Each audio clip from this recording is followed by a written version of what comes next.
system's rigged, man, it's time to break free. Eyes wide open, gotta see what I see. Standing on the front lines, fighting for the truth. Lift the veil of lies, it's time to be the proof. Take a stand, don't you back down. Raise your voice, let's shake the town. We're the voices that won't be ignored. Breaking chains, yeah, we're ready for war. With the power of the people, we'll make them see a world of justice, united and free. United and free. United and free. Marching with a purpose, we're taking it higher. Fighting through the struggle, igniting the fire.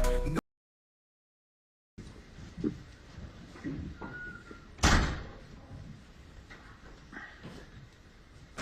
may be seated. Good morning, all. Good morning, Your Honor. We continue in the trial of State of West Virginia versus Natalie Cochran, and it is case number CC-41-2023-F-343K. The record should reflect that all parties remain in place. The defendant is present. Let me explain to counsel and the defendant that we already have a juror problem. Ms. Bays in the clerk's office received in her junk mail an email from Ashley Evans. If you remember, she is juror number 3, whom we interrogated lengthily yesterday. I will not read the entirety of this email, but basically she says that she's not coming. She has no reliable transportation. She said that her son has special needs and he is on virtual school and she can find no one to watch him or keep a fire. She has psychological issues and she is going to see Dr. Jaffrey today or tomorrow. And lastly, she talked to someone about the case on her way home against the court's instruction. So obviously she has done everything she can to remove herself from the jury. Ordinarily, I would consider sending the bailiff out to retrieve her and bring her in, but under the circumstances, I don't think we want to have her as a juror in this case. And it looks like we will have to use alternate number 1 to step up and become one of our regular jurors. Now throw that out to see if you have any objections or suggestions. And from the state, Mr. Truman. Your Honor, it's unfortunate that we are using a 1 of 3 so early, but that's why they're there. That's true. Mr. Victor. I think that bringing this juror in would be what I usually call an exercise in futility. I think we need to use an alternate juror. All right, and that's the court's view as well. Again, ordinarily I would at least bring her in, chastise her, and perhaps even find her in contempt. Not because she has these problems, of course, but because she did not tell us about these issues that she had, and she has had a perfect opportunity to explain to us that she had difficulties. We were very cooperative and very considerate yesterday, and when respective jurors had issues, we accommodated them as best as we could. So I propose to elevate alternate number 1, who is James Casey Bailey, to regular juror status. All right, are there any further matters that we need to discuss? And I'll turn to you first, Mr. Truman. Okay, Your Honor, This would be before the first witness, but we have two limiting instructions that the state anticipates referencing in the exhibit. I thought I'd present those to the court. That's great. Great that you have the limiting instructions since I don't have a secretary anymore. That comes up for the defense in 5 copies. All right. Also, could we turn this off instead of the jurors staring at the word searching all the time? We can turn it on Sure. when we need. Thank you.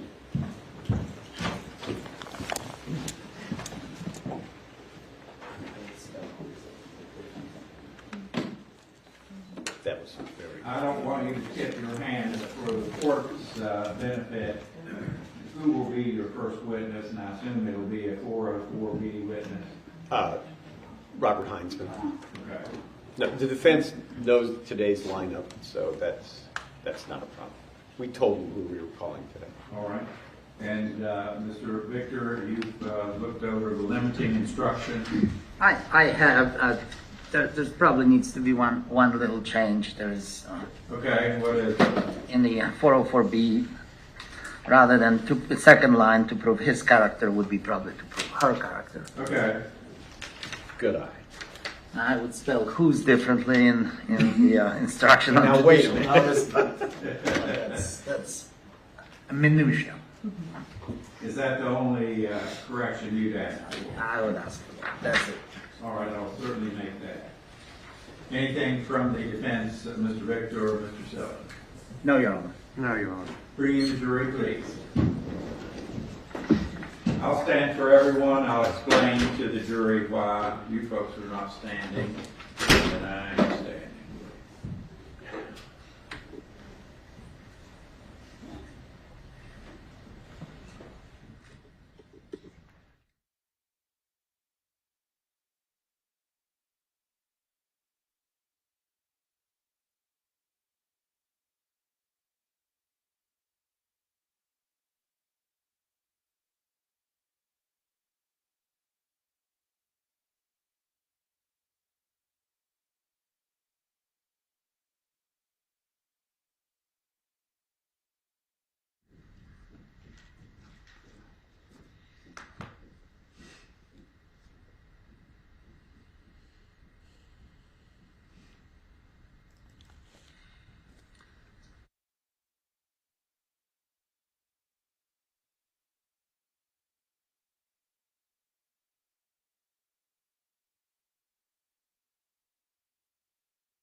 Plenty of room in the jury box. Just find a seat anywhere. You're no longer numbers, your names.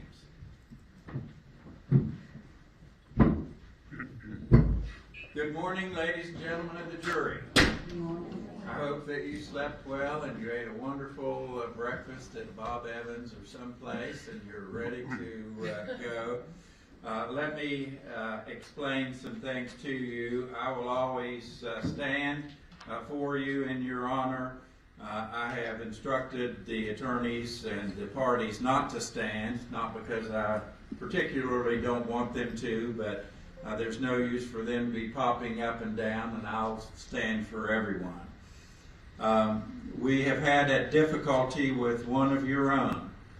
Ms. Ashley Evans has had some problems this morning, and she cannot serve as a juror in this case. She's had some extreme difficulties. This is why we have alternate jurors. Alternate juror number 1 is James Casey Bailey. Where are you, Mr. Bailey? Congratulations, you are elevated at this moment to regular juror status. You are no longer an alternate. You will be a regular juror with the rest of the 11 regular jurors. Now, yesterday we were rushed. We went late, and I know that some of you folks had to get home to family and other obligations, so I did not get to give you my brief spiel. I will do it now. We will try to start promptly at 9 o'clock every day. I would ask you to be in your jury room a little bit before 9 o'clock. I will have donuts for you of the finest caliber. I will have coffee for you as well. We will break for lunch. Lunch break. Sometimes I have to go a little bit after.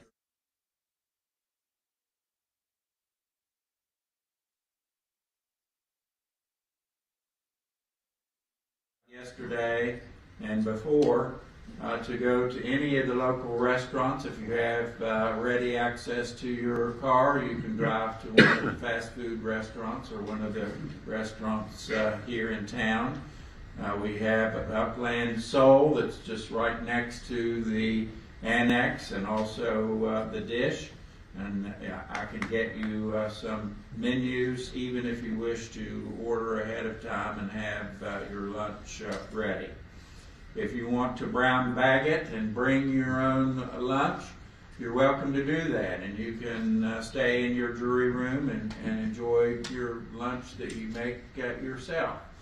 If you want to not have lunch at all, which is something that I wouldn't advise, you're welcome to do that. You can walk around town as long as it's not 11 degrees out there.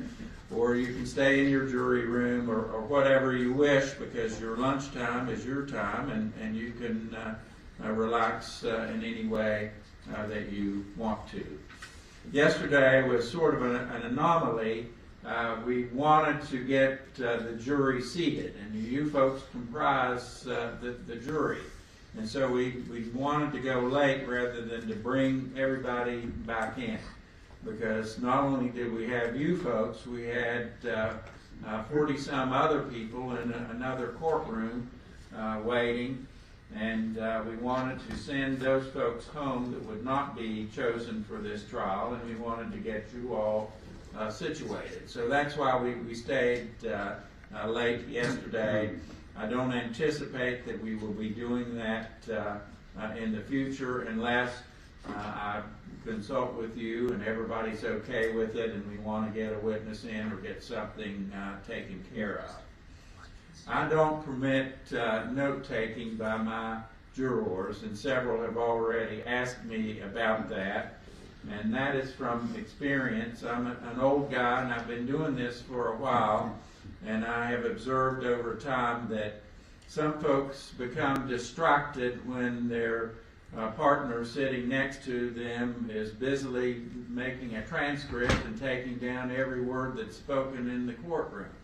So I decided to refrain from allowing my jurors to take notes so that you folks could rely on your memories and just watch and not be a slave to a pen and paper. As I explained to you before, you have to be on guard. You are jurors and you are targets.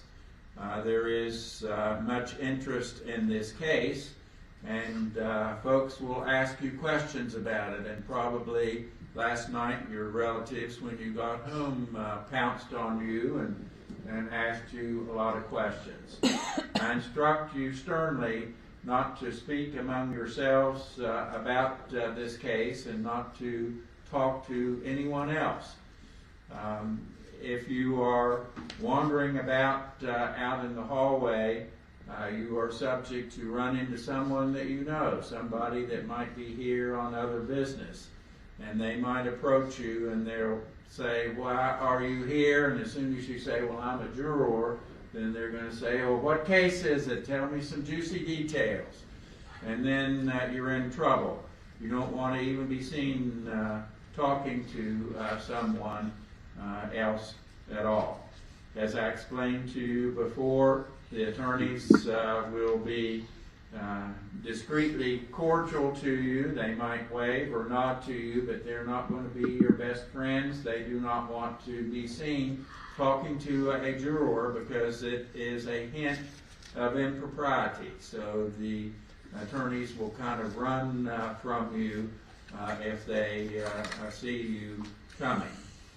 Please do not discuss the case. If someone is persistent and talks to you about it, tell them nothing and report the matter to the bailiff or to me.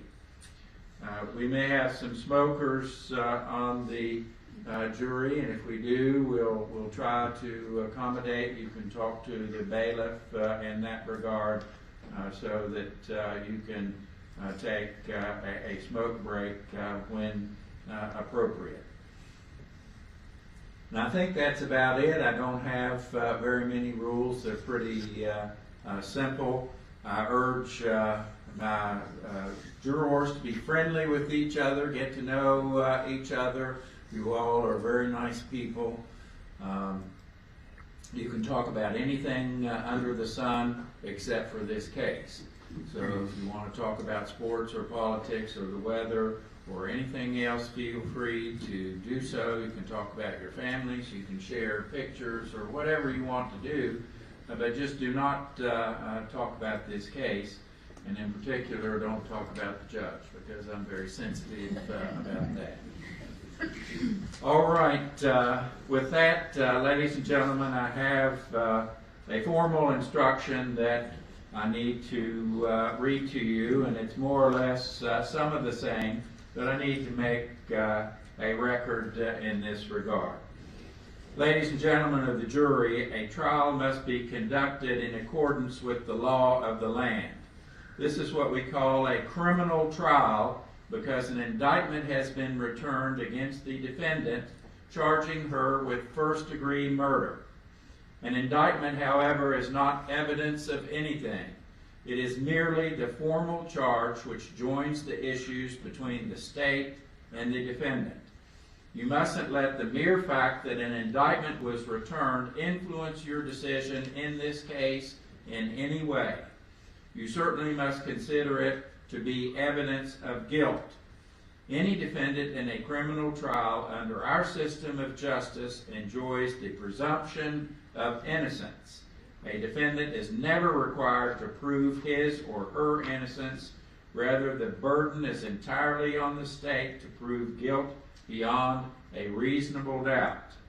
Do not make your mind up or form an opinion about the defendant's guilt or innocence until you have heard all of the evidence, the instructions of the court, and the arguments of the lawyers, and have retired to your jury room to consider your verdict.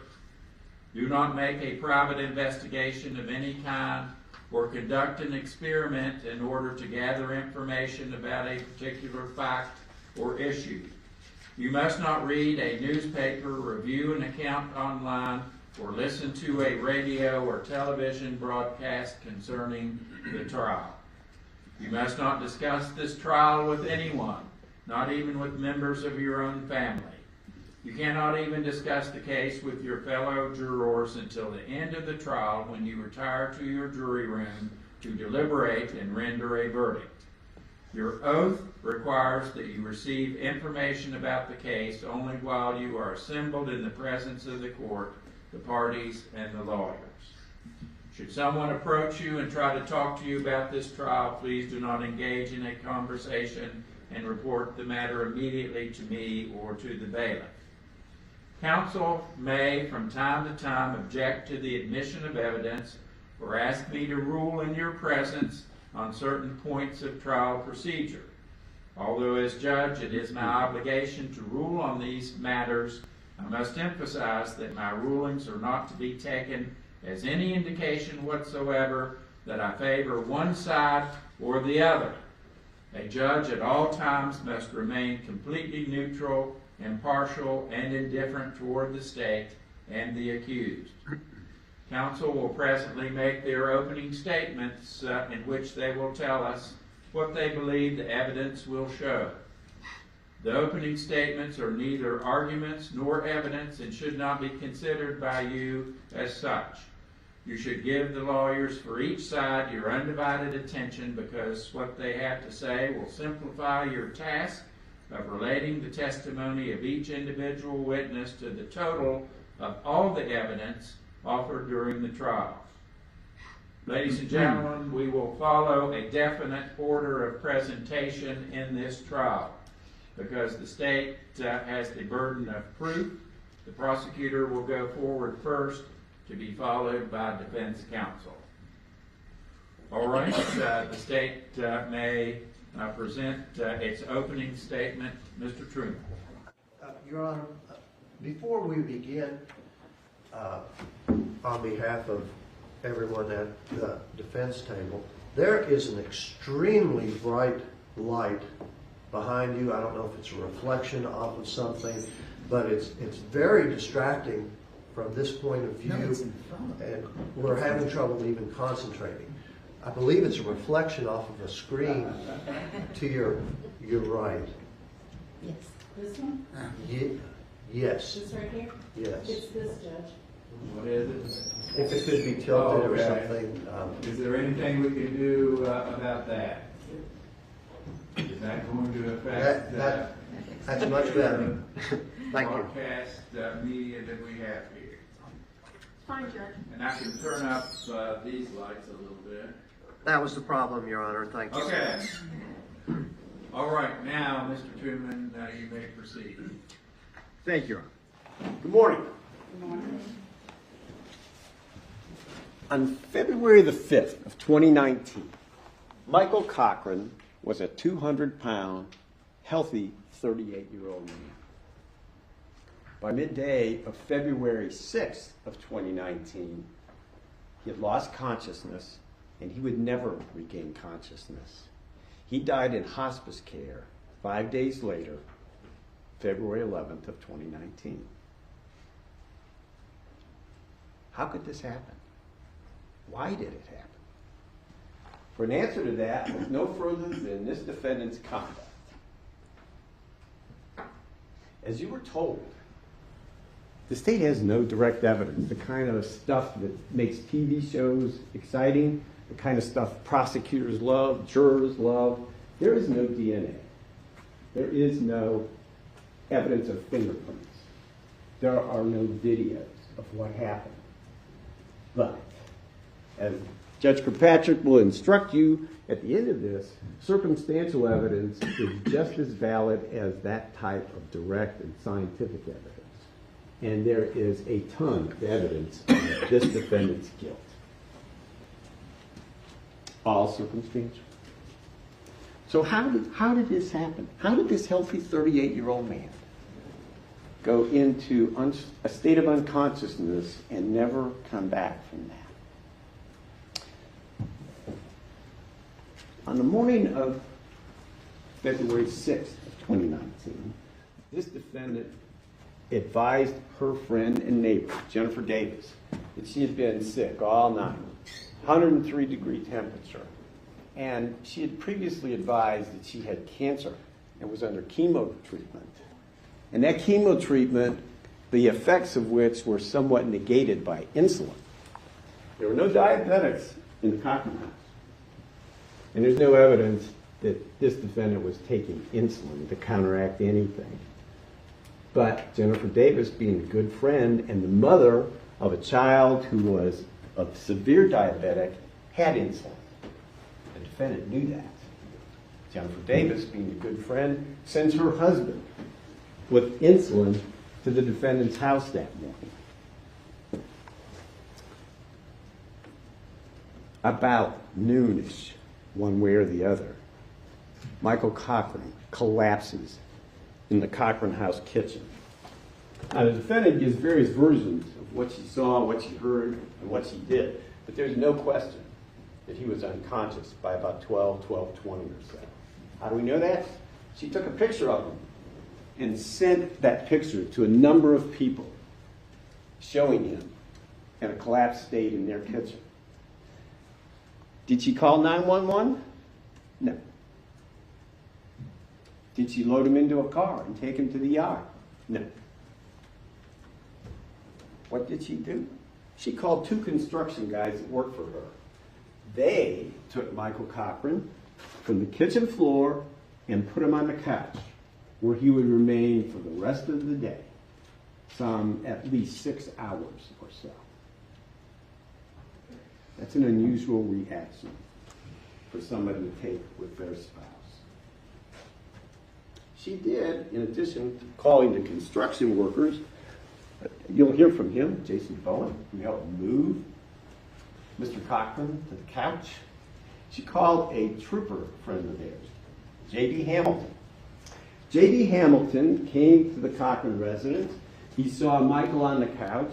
Michael was not conscious, and he was concerned. J.D. Hamilton is married to Stephanie Hamilton, and she is a physician's assistant. They get some medical attention. Stephanie Hamilton came to the house. She looks at Michael Cochran, and she tells her he needs to be checked. Did the defendant do that? No. Let him lay on the couch. Roughly 3 hours later, things have deteriorated to the point where Michael loses control of his bladder and urinates on himself. Did that event trigger any action by the defendant? Did it seek medical care for her husband, who's on the couch and unconscious now for a number of hours? No. She and her sister changed his clothes and left him on the couch. By 6-ish or so that evening, Michael's best friend, Chris Davis, comes to the house. Chris Davis takes charge. He says, "We're going to the hospital." The defense says, "Oh, he don't want to go. He don't want to go." Of course, nobody could ask him because he was unconscious. Chris Davis says, "We're taking him to the hospital." They do. They go to Raleigh General Hospital. But the damage has been done. You'll hear from a couple of doctors to explain the significance, but for now, just keep these numbers in mind. According to the defendant, Michael Cochran's blood glucose level was in the 140s during the day. She reports that to a couple people. He gets to Raleigh General Hospital, and it was 21. 21. That may mean nothing to you right now, but keep that number in mind. Now, Michael Cochran's mom was 10 minutes from his house. She's a retired, registered nurse. Did the defendant contact her? Oh, she did, about 10 o'clock that night by text, saying they're going to have to take Michael from Raleigh General to CAMC. All the opportunities to get help to this man, and she took none of them. After being in CAMC for a few days, he's transferred to hospice. He's there roughly 5 hours and dies. His cause of death was damage to his brain caused by insulin. You'll know that because a couple of doctors will testify. A Dr. Rive and a Dr. Krieger will tell you how the effects of insulin basically destroyed this man's brain. Glenda Epperly, an experienced RN and a hospice nurse, said she had never seen a body come out of hospice that looked so good. This was a healthy man until she did him in.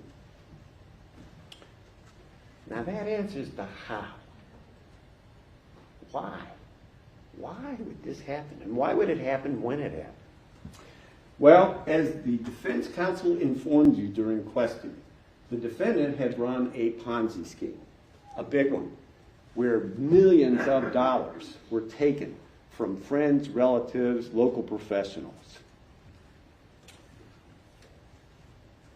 As many deceptions and lies as were told to her victims of the Ponzi scheme, Michael Cochran was told just as many. He did not know what was going on. But he was determined to find out. Because people were saying, "Hey, we invested in your company in this plan, and we're not getting our money back. And he was frustrated. He was very frustrated. But the same excuses provided by the defendant to all of her victims in the Ponzi scheme were being provided to Michael Cochran too. It's everybody's fault under the sun. They've got hundreds of millions of dollars in their money stuck in a bank in Virginia, Bank of America. That's what she told Michael Cochran. That's what he believed. So Michael Cochran is going to straighten this out. They charter a flight from Beckley to the Bank of America branch in Lynchburg, Virginia for the 6th of February, 2019. Mysteriously, the defendant cancels that trip in early morning hours. Why was that trip so important? Because Michael Cochran and everybody else would know at that point. There is no money in the Bank of America in Virginia. There's never been any money in the Bank of America in Virginia. There are no government contracts, which is what she was selling to most of Raleigh County, it seems like. Those were fictitious things that she made up and built millions of dollars out of her victims. Now, we're not going to pretend Michael Cochran didn't get a benefit from this. He did. The defendant and her family lived a very lavish lifestyle with other people's money. And Trooper Heinzman will explain to you in an overview, because this case isn't the Ponzi scheme case. That one's over. This is the murder case. But he'll explain to you how the defendant did this and how she was able to pull this off for so long and how she got so many people to forfeit their money to her. That was all going to blow up on February 6th. And it would have been over February 6th. But of course, the Cochrans never made it from Beckley to Lynchburg. And Michael Cochran is dead because of this. By the way, in case you've forgotten from some of your questioning, this defendant is a pharmacist. She knows about medications and drugs. Beyond that, she held herself out as a specialist in diabetic counseling. She knew the impact insulin would make. That's our case. All circumstantial, and at the end of it, we'll be asking you to find the right verdict and find this defendant guilty of first-degree murder. Thank you. Mr. Victor? May it please the court, counsel for the state. Ladies and gentlemen of the jury, by the prosecution's account, and perhaps by some other accounts, Natalie Cochran is not a nice person. She defrauded friends, relatives, investors. She was involved in a Ponzi scheme. She cheated, she scammed. And she has paid for it. But ladies and gentlemen of the jury, the fact that she is perhaps a fraud and perhaps a cheat, and that you wouldn't perhaps want to invite her home for Sunday dinner, that you wouldn't like her, does not translate into being a murderer. This trial is not a forum on public acceptance. You don't have to like her. You don't have to say she is a great person. But you have taken the oath to judge her fairly and to give her a fair shake, a fair trial. When you took the oath, it's not just some wave of a hand. It is a solemn oath to search for the truth and to determine really happened in this case. Now, the prosecutor presented a very nice theory, except that well, before we do that, again, I'm Matthew Victor. I represent Natalie Cochran with my co-counsel, Mr. Stanley Selden. We represent somebody, again, who is perhaps dishonest in her financial dealings, but who didn't kill anybody, let alone her husband, her only man in her life. A man, the father of her 2 children, and a man with whom she was enamored ever since she laid eyes on him in high school. She's not a murderer, as the evidence will show. Now, she is accused here by the state of West Virginia of one of the vilest crimes there is known. And I will submit to you that the state's motive in this case, as they presented it to you, is absolute nonsense. The state of West Virginia is trying to tell you that my client, Natalie Cochran, who has lived with a man who was up to his eyeballs in the Ponzi scheme,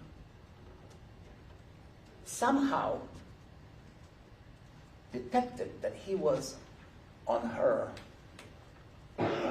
He was already detecting that she was committing a major fraud, and he was going to run straight to the federal government.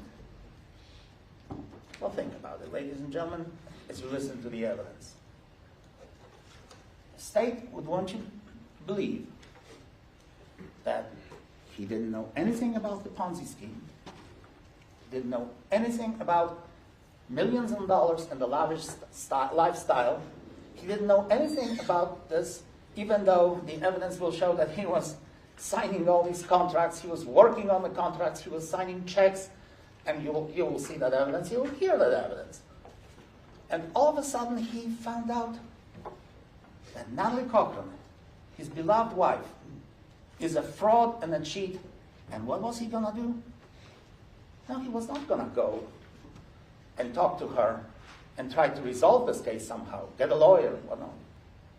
The evidence will show, well, at least the state's evidence will show, that she's going to run to the federal government and turn her and her in and have the dear wife, the mother of his children, locked up in prison. Well, okay, think about that. As you listen to the evidence,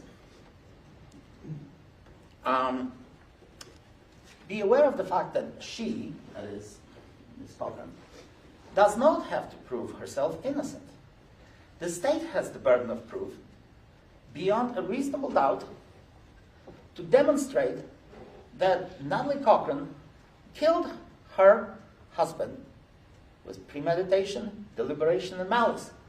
And that, ladies and gentlemen of the jury, the evidence will show the state cannot do. They cannot do it.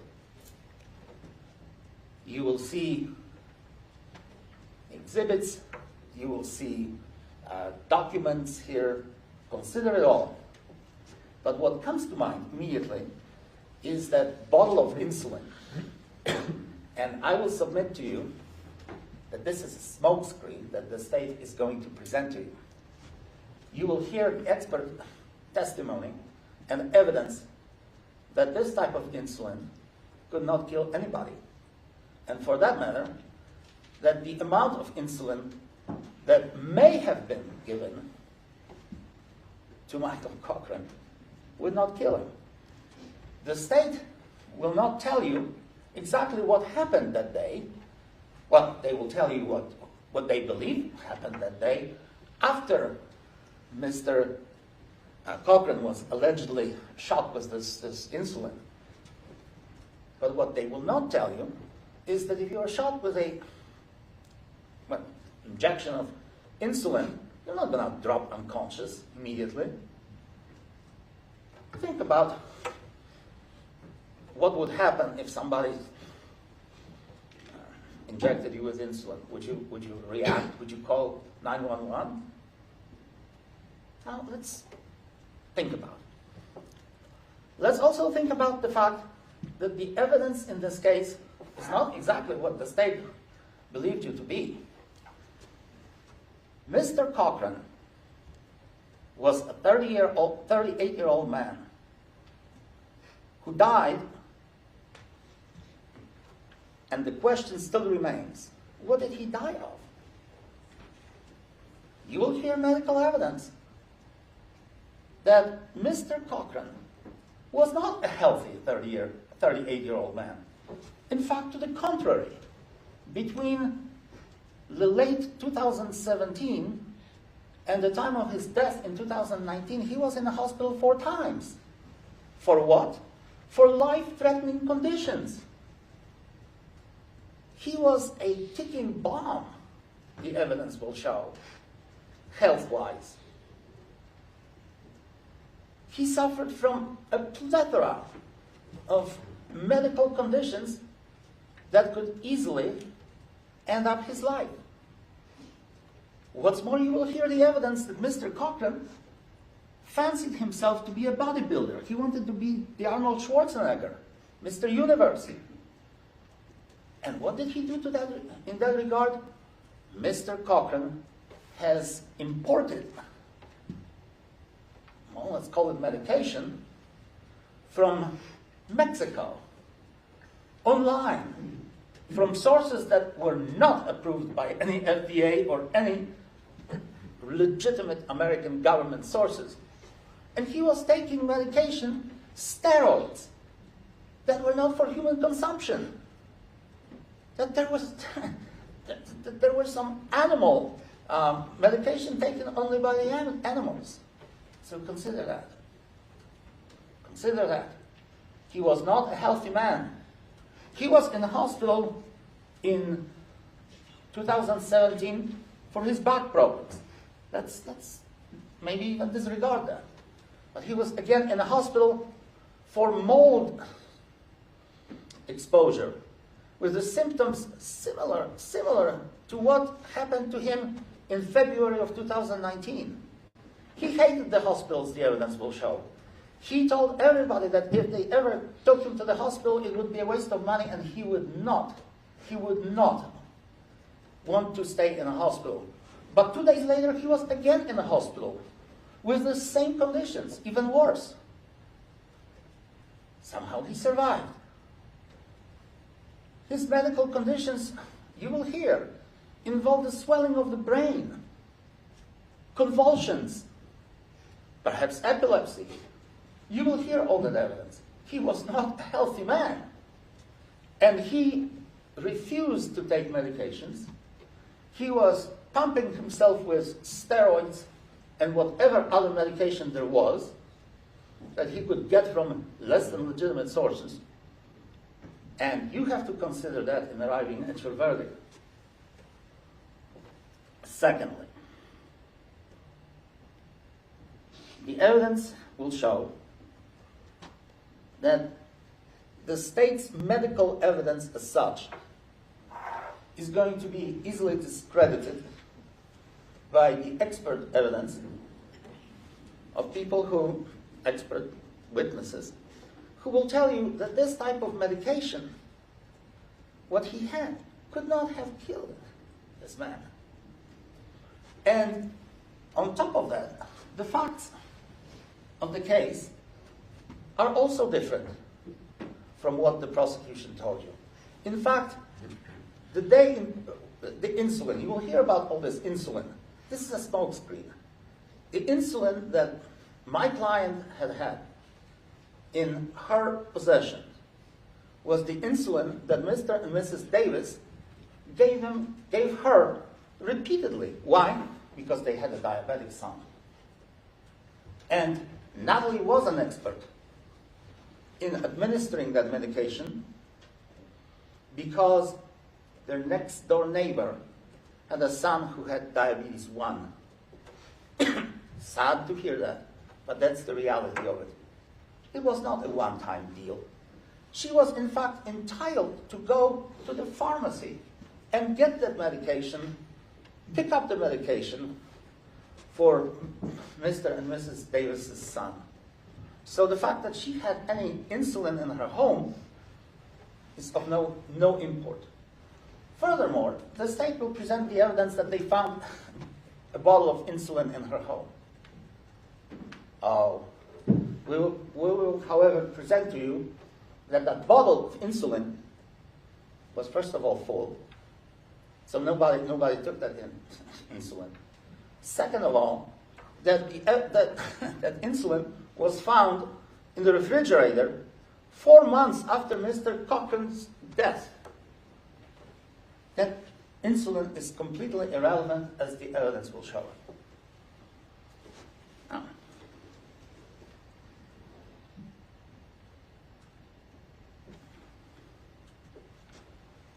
the state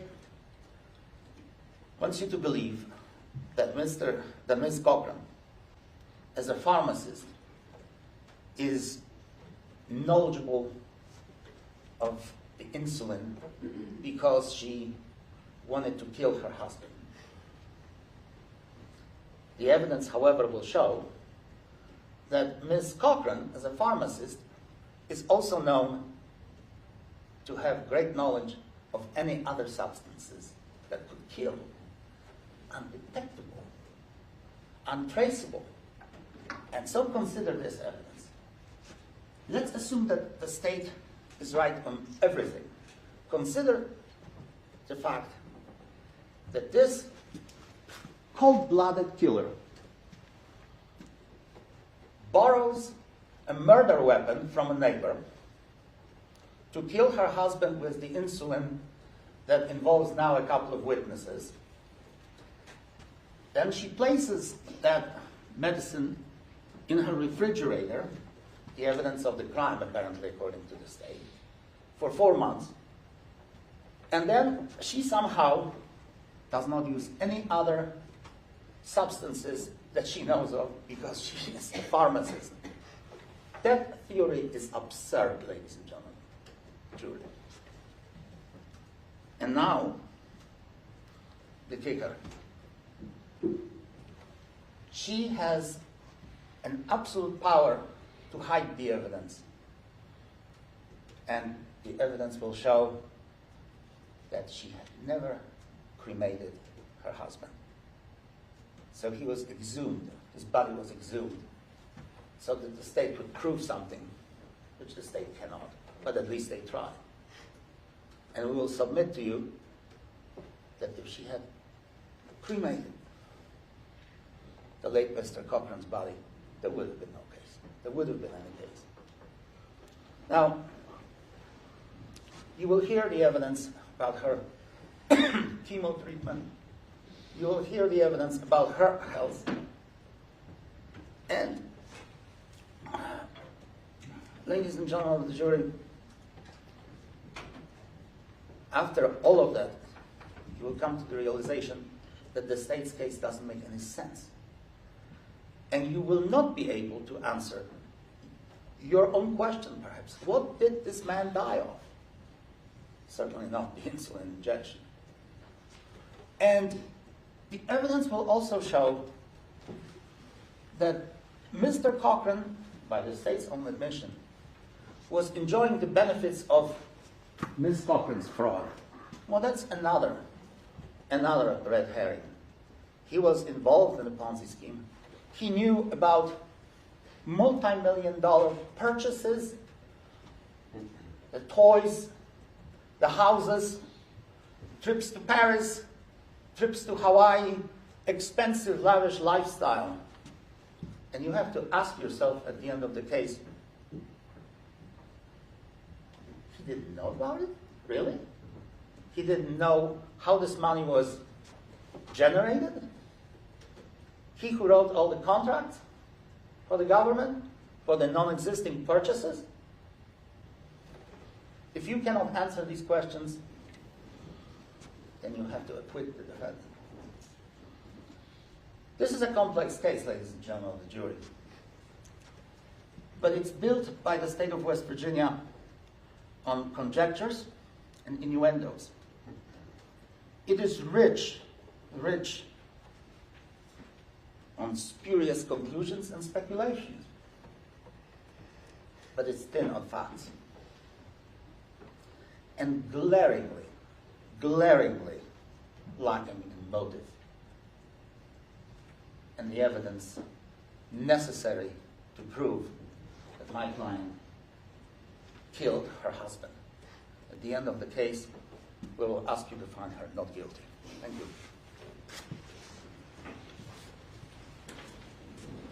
Members of the jury, the next part or stage of this case is the introduction of the evidence through witnesses and exhibits. This is what lawyers and judges call the heart of any trial. You are to determine the facts of this case solely from the evidence. As jurors, it is your duty to listen carefully to and observe closely all witnesses and evidence to assess the weight of the evidence and the credibility of each witness. As I explained to you, because the state has the burden of proof, the state goes forward first. Mr. Truman, you may call your first witness. Thank you, Your Honor. The state calls Robert Heinzman.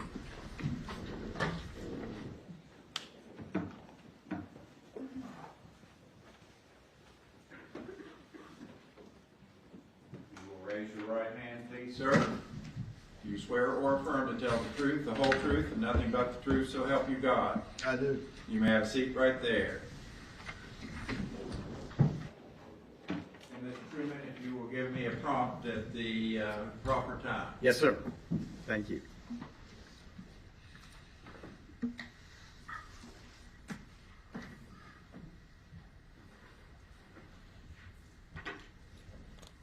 You wish for me to proceed with both instructions? No, sir. Go right ahead.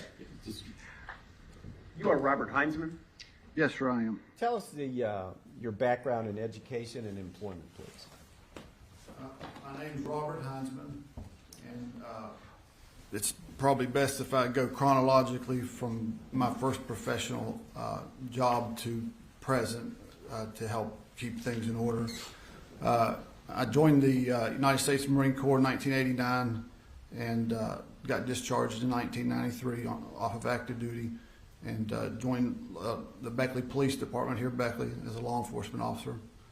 I worked at the Beckley Police Department 4.5 years and applied for the West Virginia State Police, and then was hired by the West Virginia State Police in 1997. I stayed with the State Police until the year 2000. I left law enforcement and went into doing private investigation for about a year for a local attorney here in Beckley. In 2001, I went back into law enforcement, worked at the Bluefield Police Department for 2 years. I was doing that while I was finishing an undergraduate degree at Bluefield State College. Finished that in 2003, went back into the private sector, came back to Beckley, worked for a law firm here doing civil investigation.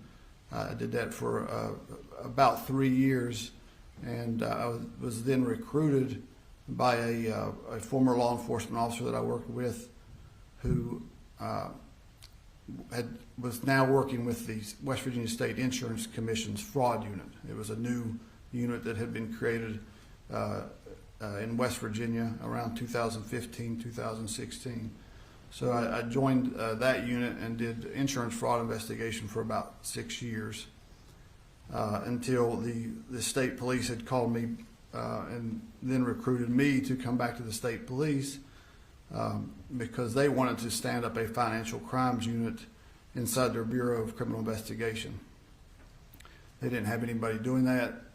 They needed someone with some experience doing fraud investigations, so I went to the state police in 2013 and stayed there till 2019. In 2019, I applied for law school here in West Virginia and went to moved to Morgantown, attended law school starting in 2019. Law school is 3 years long, so I did that for 3 years. And then after law school, I took the bar in 2023. Was accepted to the state bar, I'm now a practicing attorney in Morgantown, West Virginia. I opened an office there, and I'm in my second year in private practice in Morgantown. And that's my storied career, part of it. Was this case your last case in law enforcement? This was the last criminal investigative case that I worked before I left the law enforcement community.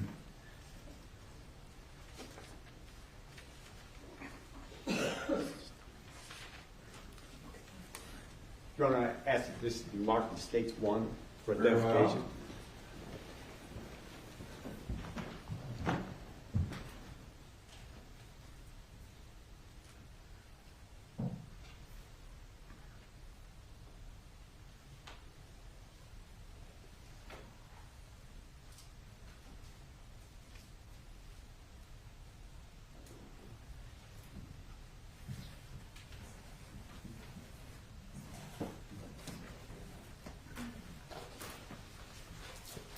Your Honor, I believe it'd be appropriate to read the 2 cautionary instructions at this time.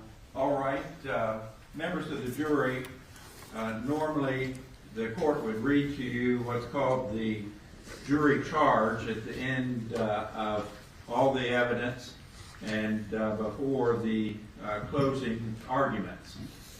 Sometimes during the trial, the court must read to you a limiting or cautionary instruction, and that time has arisen.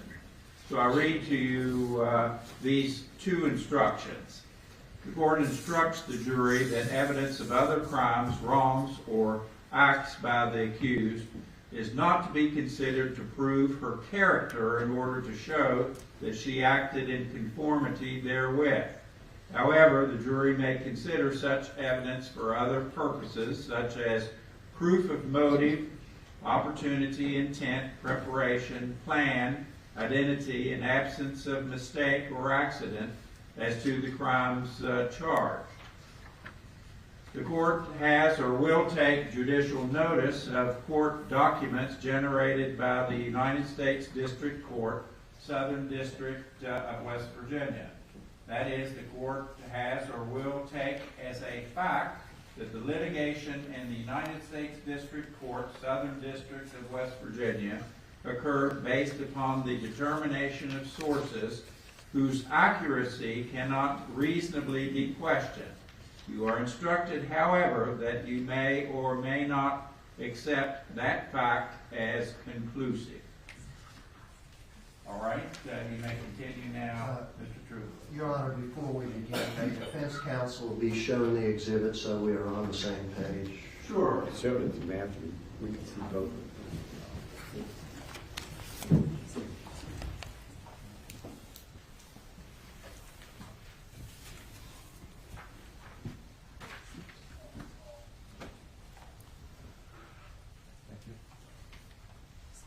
Bob, I hand you what's been marked for identification as State's Exhibit 1. Can you review and identify, please?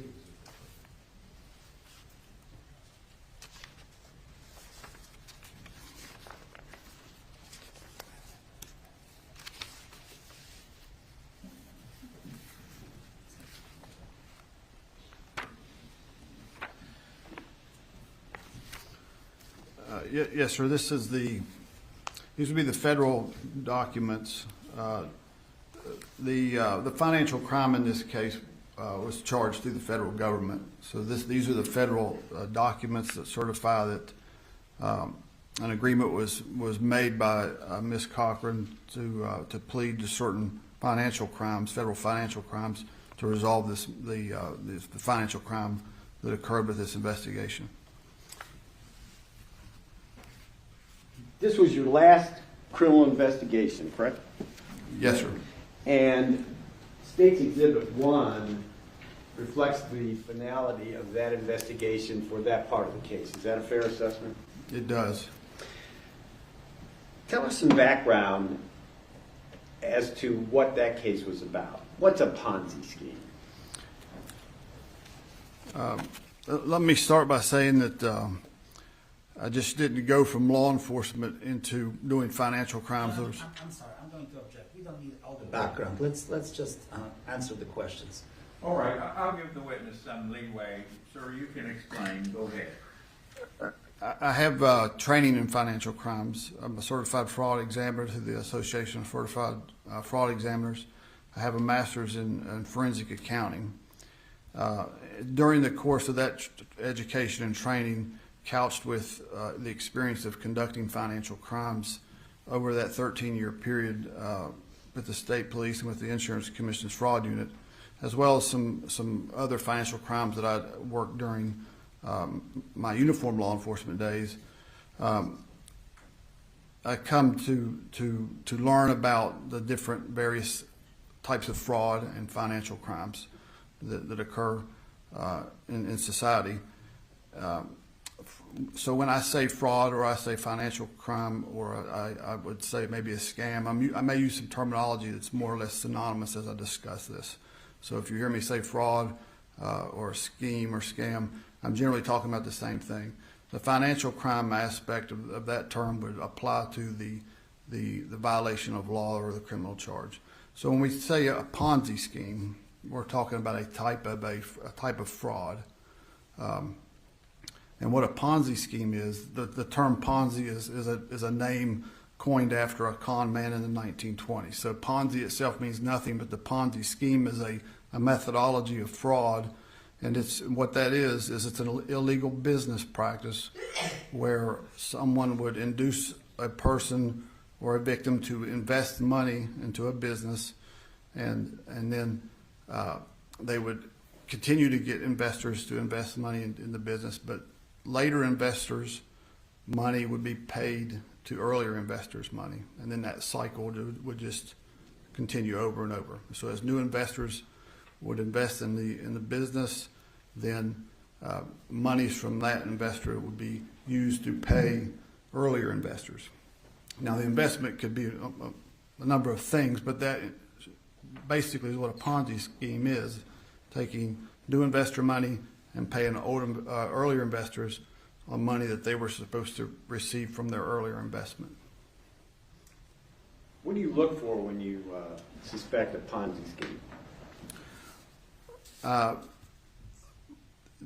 Ponzi schemes are generally involving in a business.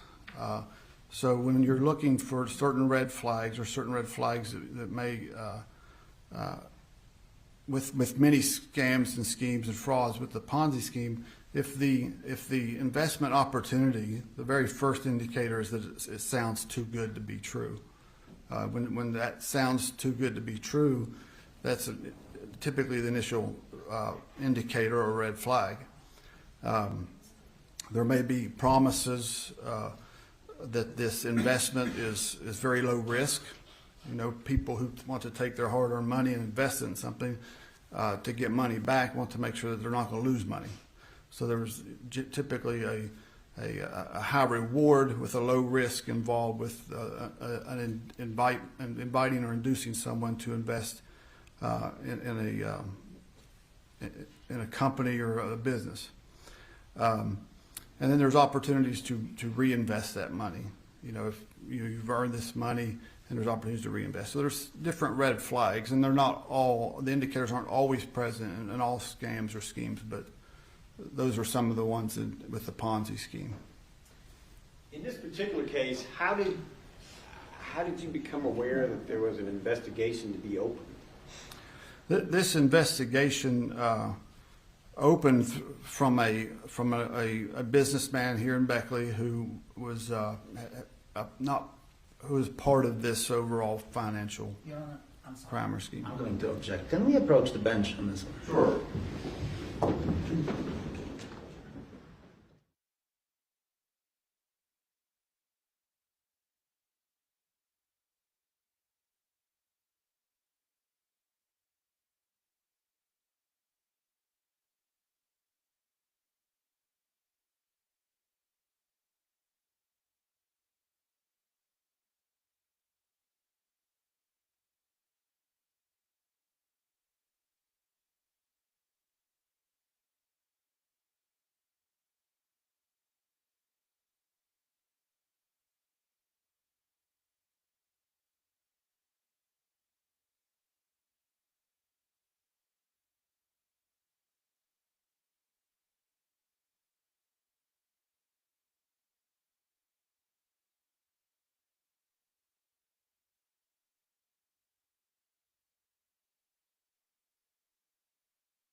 Thank you, Your Honor. You can go ahead and answer the question. How did you open this case? A local businessman who was involved with Ms. Cochran's business called a state trooper or ran into a state trooper that he knew who and asked, he was having problems with. I'm going to object to hearsay, John. Mrs. Day. I think we need to cut to the chase. Okay. You opened an investigation, Yes, and you determined that the defendant was in fact operating a Ponzi scheme. yes. The defendant had a business and was operating a Ponzi scheme. In summary fashion, what was the overview of the business that she pretended to have?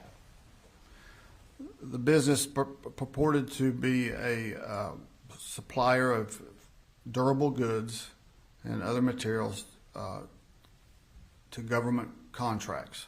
So the federal government would need to buy supplies or goods. They would put out an announcement for businesses to bid on these contracts to fulfill their needs. And then federal contractors, businesses would bid on these contracts, get awarded the contract, then the business should supply the good to the government and get paid for the good they provided. That was the purpose of the business. That's what the business purported to be. And you did an extensive investigation that culminated in the federal conviction that you have at State's Exhibit 1, correct? Yes. Now, the defense has floated the theory that Michael Cochran was up to his eyeballs in this Ponzi scheme. From your investigation, do you have any evidence that would support that? Let me state by saying the business itself, in its appearance, in its existence, was legitimate. The business was legitimately set up. It was registered with the state of West Virginia. It was registered with the federal government. So Michael Cochran was aware of the business, and because he participated with what he believed was a legitimate business. I'm going to object, Judge, as to what Mr. Cochran may have believed. That's calls for speculation. You can continue, please. So during our investigation, we reviewed many financial records, many documents to determine if any government contracts existed. Any federal government contracts have been awarded to this business, and we could not find any contracts whatsoever where the government had awarded these. Now there was one state of West Virginia contract that was that Mr. Cochran had, or the business had bid on, but they never fulfilled that contract. So beyond this one contract, there were never any contracts that we could find to support what the business purported to do. Also, in reviewing these documents, there were applications made to financial institutions, and many of those documents only bore the name of Mrs. Cochran in the business, and those documents would purport that she was a 100% owner of the business.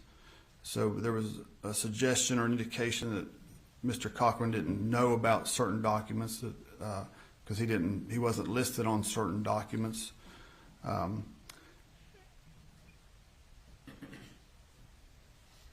In addition to that, the victim investors of this financial crime were given reasons. They were given information to induce their investment. They were given information regarding them getting their investment money returned to them, the money they should have earned on their investment. So the information that was false or deceptive that was being given to victim investors of the business was the exact same information that was being given to Mr. Cochran when he would question why the business hadn't received its money from the contracts.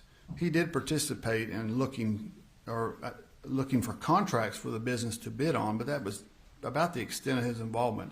He would search the internet and the federal websites to identify federal contracts that the business could bid on. But the structure was that Mrs. Cochran would go out and secure those contracts from the government. So as far as Mr. Cochran knew, based on the records that we reviewed, the interviews that we did, he believed that they had obtained contracts and that they would be receiving money for these contracts. So he would ask the same questions that investors would ask: where's the money for this contract?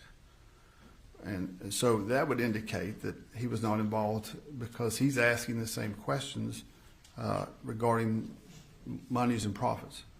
In your investigation, what do you base the fact that he was asking the same questions as the investigators? What do you base the conclusion that he was asking the same questions as the investors? During our investigation, like we reviewed many records, we consulted many agencies, we obtained records through subpoenas or search warrants, and we were able to get text message communication held by investors, and also as a result of some subpoenas and search warrants, we were able to... I'm going to object to any third-party involvement in this and what the other parties have done. We have not been provided with that evidence, and the witness is testifying about something that is absolute hearsay. Sustained. You executed some search warrants and subpoenas for cell phone records, correct? That's correct. Did that include the defendant and messages back and forth between her and her husband? That is correct. Did you use that information to reach any conclusion as to Michael Cochran's knowledge as to what was going on with their purported businesses? We did. How did you verify that the conversations by text were actually between the defendant and Michael Cochran? How did you authenticate those documents? Well, the holder of those records, we would issue a subpoena or to AT&T, for example, may hold business or phone records. We would issue legal subpoenas for those to get those records, and then we would review those records. Well, I mean, how did you know that they were communications between Mr. Cochran and Mrs. Cochran? Well, Mr. Cochran had an established phone number. Mrs. Cochran had an established cell phone number. So the records that we requested and reviewed were those cell phone records.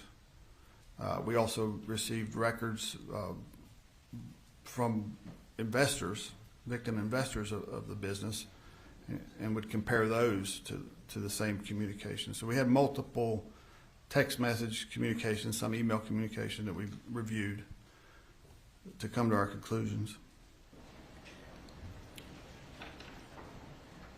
Leading right up to the 5th of February 2019, you saw text messages between the defendant and her husband? Yes. What was the plan? How did it end up that they were going to fly to Lynchburg, Virginia? From your investigation, how do you know that? Let me say this scheme began in 2017. So it had gone. I'm going to object. The witness is not answering the questions. I think he's trying to explain, and I'll give him leeway in that regard. You may continue, Mr. Hansman. This Ponzi scheme began in 2017, mid-2017. And as it matured, more investors gave more money. There were other monies that were obtained through some loans that Ms. Cochran would obtain. But there was still this need to return money back to the investors. The investors were still expecting money to be returned. The problem with the Ponzi scheme is it's short-lived. Now I'm going to object. This question was asked and answered at least once. Yeah, I think maybe we are getting a little far afield now. Perhaps another question would be in order, Mr. Truman. Thank you. Let's just explore one other area.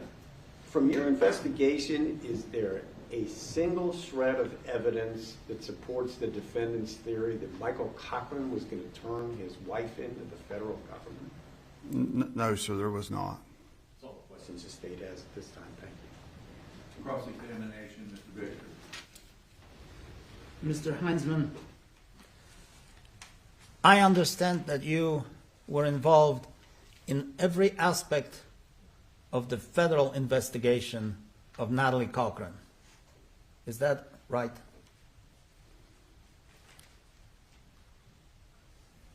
I left the state police before the indictment, before she was indicted, Before the federal indictment. before the actual indictment occurred. But the information that was obtained to bring that about, yes. Prior to that, you were involved in every aspect of that investigation. Yes, sir. All right. So you wouldn't know what the federal government alleged in the indictment? No, I do know what they alleged in the indictment.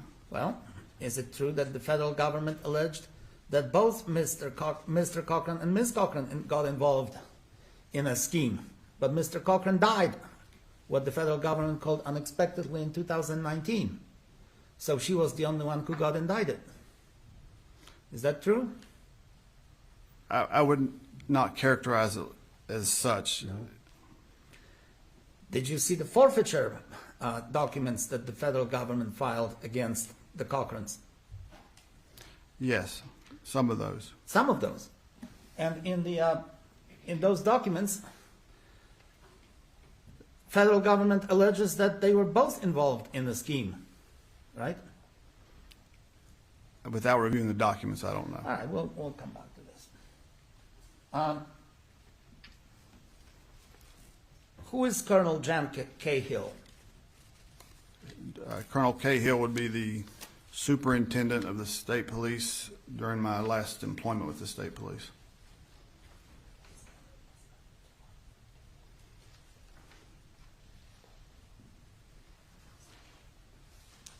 I'd like to mark this All right, if you'll present it to the clerk, please. as the defendant's exhibit number 1.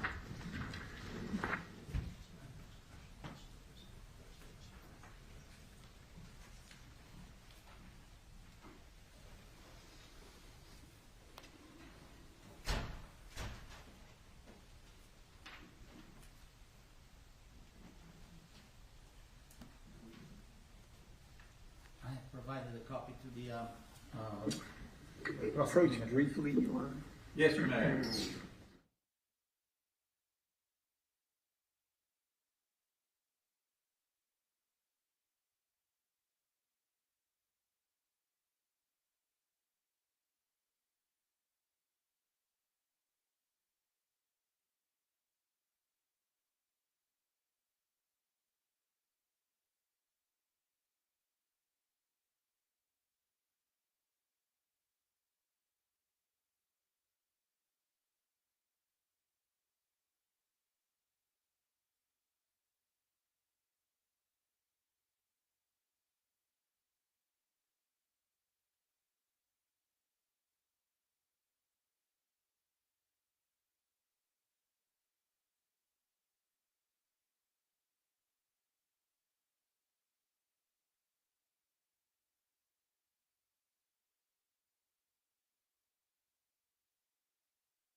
May I approach? Yes, you may.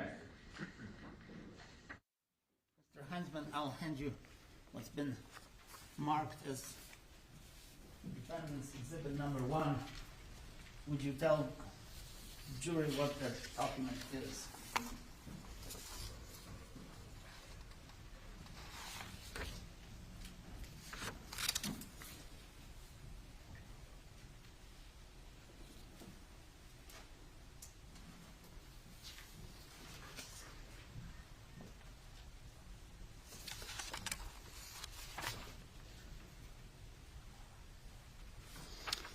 This is a communication, a letter that I prepared and sent to a federal investigator. That was done in April of 2019, right? Yes. It's dated April 2019. And the subject of your correspondence was the Tactical Solution Group and the Technology Management Solutions. Would you tell us what those two organizations were? Technology Management Solutions, or also known as TMS, was a West Virginia company formed in 2013 by Michael Cochran and Natalie Cochran. How about the other one? Tactical Solutions Group, also referred to as TSG, doing business as TSG, is the company that was formed in 2017 by Natalie Cochran and Michael Cochran, which the Ponzi scheme ran through. All right. Now, looking at this document, is it true that you allege as the mode of operation that the Cochrans, plural, Cochrans, have been soliciting contract investors to invest funds into their company to be applied to government contracts? Plural. Cochrans. Which paragraph, Mr. Victor? Mode of operation, first page. Yes, I see that. So they were both involved in the soliciting government contracts, right? According to you. Well, when this correspondence was written, we began the investigation 1 month prior to this correspondence, so we were still fact-finding. We didn't conclude that Mr. Cochran was or wasn't involved that early. We went into it as if both were involved. We didn't know. We hadn't collected all the evidence, reviewed all the documents and things of that nature. So Mr. Heinzman, at that time, it still does list them as Cochrans. Mr. Heinzman, this investigation has been going on since 2017. Is that right? No, sir. When did you start this investigation, sir? In 2019. 2019. So 2 months before months or so before the federal indictment? The indictment wasn't in April. Okay. So in 2019, you're still speculating whether they're both involved in this or whether just one of them is involved? By the time the federal indictment occurred, we had concluded that Mr. Cochran did not know. We had spoken with witnesses, we had reviewed documents, we had got all of our records, we had subpoenaed in from third-party record holders. Yes. So it would be, no, we were open-minded. We didn't know to what extent either, or if they were, we were still collecting records. Where is in this document that you are telling Colonel Cahill that this investigation is still in its infancy?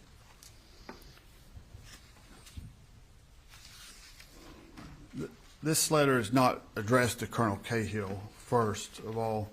And I don't understand that really what your question is. Well, tell us where in this document, written to Jeff, whoever Jeff is, does it say that this investigation has just started and we're collecting more data and we're going to talk to more witnesses?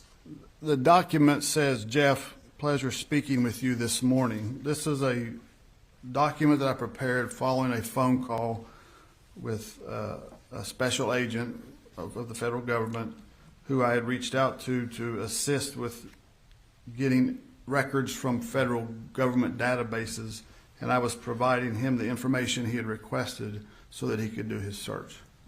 But I didn't ask you that, Mr. Heinzman. I asked you to show me in this document where it says that we have just started the investigation of the Cochrans, plural. Where is it? The document would not state that because that's not relevant to this document. It wasn't relevant. Okay. To this document, to I see. this special agent. But you described in detail in this letter the mode of the operation of those two organizations, and you used the word Cochrans, plural, and now you also described how this alleged fraud is being perpetrated. Is that right? This working document does describe some of the information we had learned at that point. Yes. Then you also wanted to see the list of any contracts or any other documents that deal with the Cochrans. Page 2, what we need. Cochrans, not just Natalie Cochran.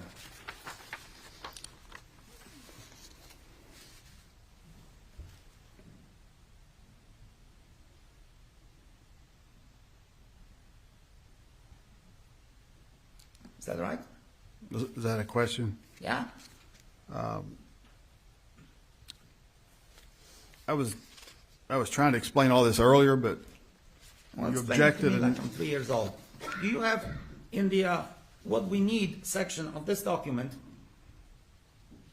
the statement that we need all the documents, date, numbers, dates, details, payments to TSG and or the Cochrans, again plural. Does it say that in your letter or not? it does. It does. How about in the mode of operation of this alleged fraud? When, and I'm reading from the top paragraph, 5th line. When maturity date occurs, TSG Cochrans notify investors of funds being in, but then offer them a partial payment. Fair to say that you use the word Cochrans again?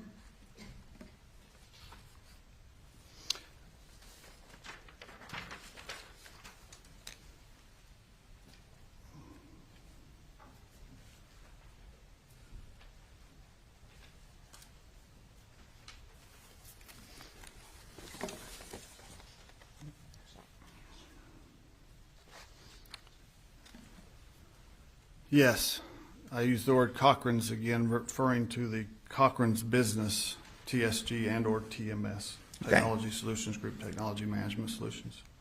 You testified that it is your, I guess, conclusion that Mr. Cochran didn't know anything about what Ms. Cochran was doing in terms of the fraud and the Ponzi scheme, right?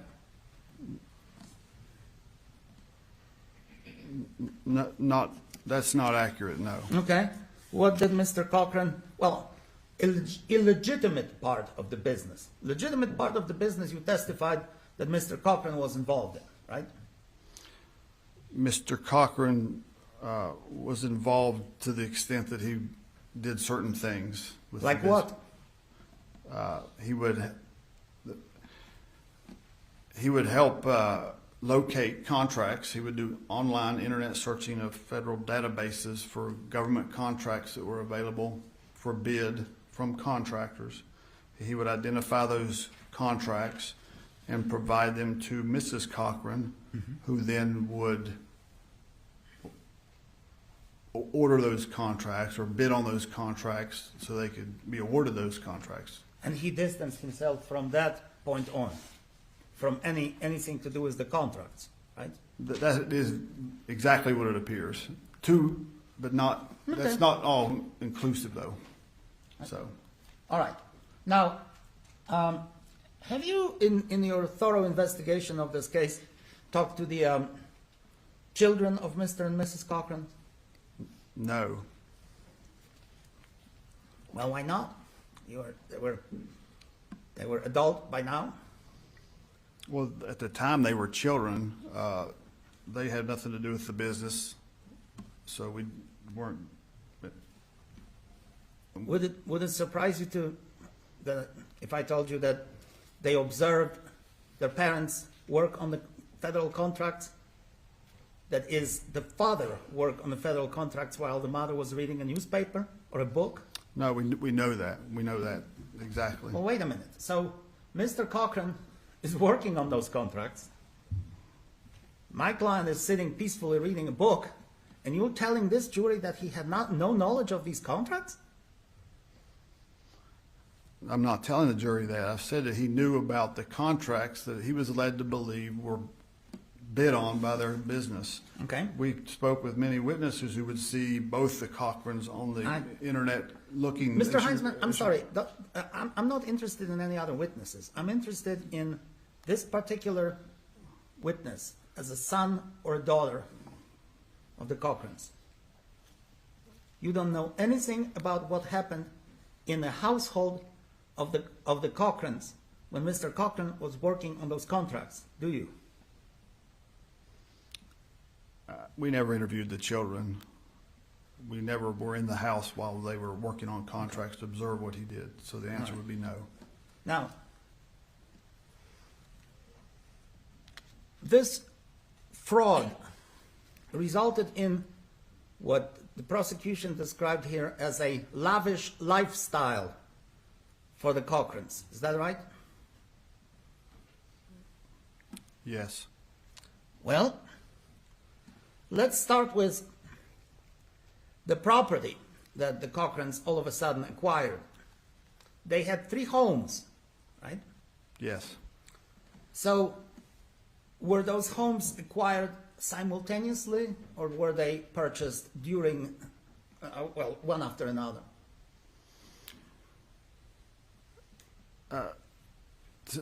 Based on my best memory, because I did not bring any asset schedules up with me, they were purchased at different times. Okay.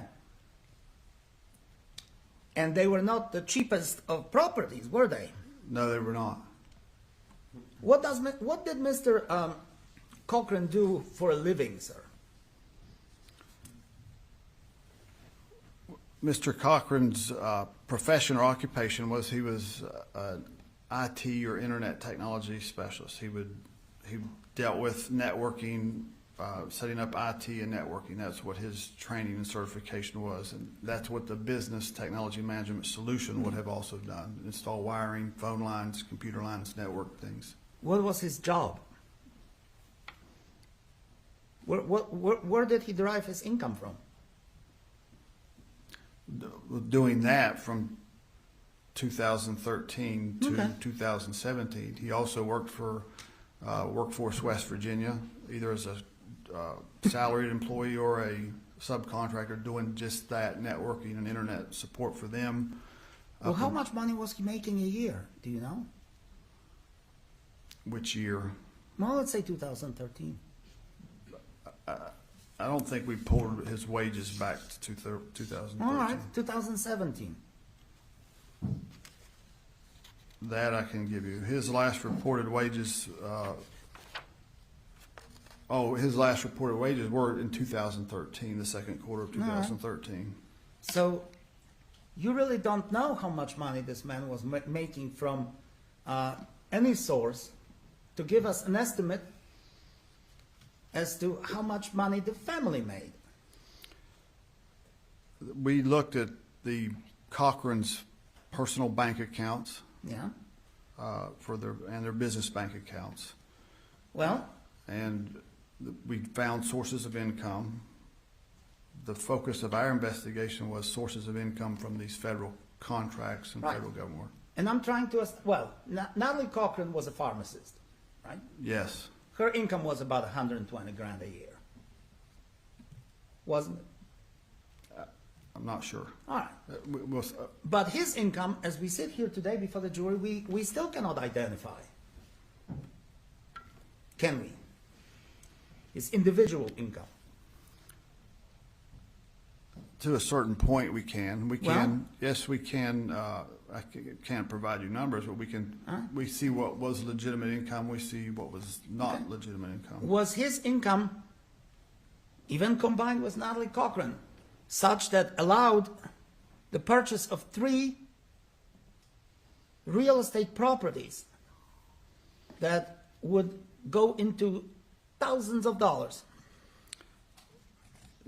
Can you And more specifically, Can you clarify the three properties you're referring to? Property on 219 North Eisenhower Drive. Property at 210 Parkwood Drive. Property at 433 4H Lake Drive. All subject to subsequent forfeiture. Yes, the last one, the home on 4H Lake Road, that home was held by them before the Ponzi scheme began. The other two properties were purchased with proceeds from the Ponzi schemes during the period of the Ponzi scheme. And one day, Ms. Cochran sits at home and her husband walks in and says, honey, we just got the property with thousands of dollars. Or she walks in and says, honey, we just got the property worth thousands of dollars. And he says what to it? Wouldn't it be surprising to you, Mr. Heinzman, that all that lavish lifestyle was sudden and enormous, and any reasonable person such as Mr. Cochran would ask where the money came from? Wouldn't that be the case?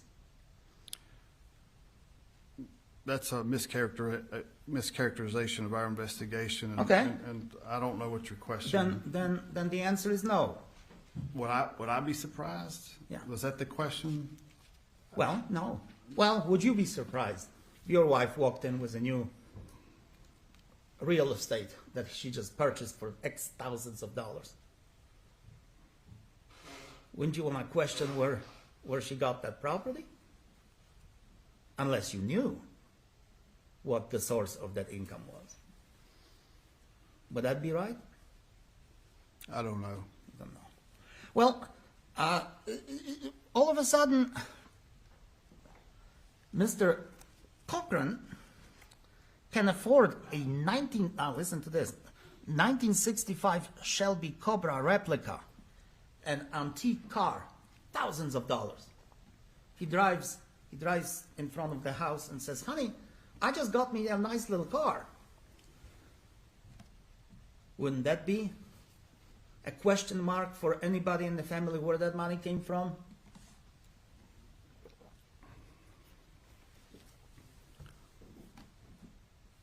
I don't know. I know where it came from. Well, I don't know what people in the family believed. okay. Well, then we have a Yamaha motorcycle, 2017. 2014 B-Tex dump trailer. Another Yamaha motorcycle. Polaris model. I take it as another motorcycle. Another big trailer. A Yamaha Timberwolf. Honda Rubicon. 2 diamond earrings. One of those earrings was like $14,000, wasn't it? His gift to Natalie. What was the purchase date of it? Like $14,000. The purchase date? The earrings, the jewelry. Purchase date. What year? I think it was 2018. 19? 2018. 18. And yes, that would be derived from proceeds from the Ponzi scheme as well. That's right. So he has all that money at his disposal, and he doesn't know where that money comes from, having no identifiable job? He believed it came from a business called TSG that they ran together, getting federal contracts. And you believe that? That's your opinion? The evidence points in that The evidence? direction. All right. Let's stop at this juncture. I hate to interrupt cross-examination, but we do need a comfort break. We've gone on a little too far. I want to take a brief recess at this time. We'll break for about 10 minutes, ladies and gentlemen of the jury. Please do not discuss the case among yourselves or with anyone else, and you may go with the bailiff to your jury room.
may be seated. All right, are there any matters that we need to take up at this time out of the presence of the jury? That's from the state, Your Honor. Thank you. Anything No, Your Honor. All right, bring in the jury, please.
All right, we continue with cross-examination of the witness. Please, Mr. Victor. Mr. Heinzman, did you know that Mr. and Mrs. Cochran did not have any, or did not list any, source of income past 2017?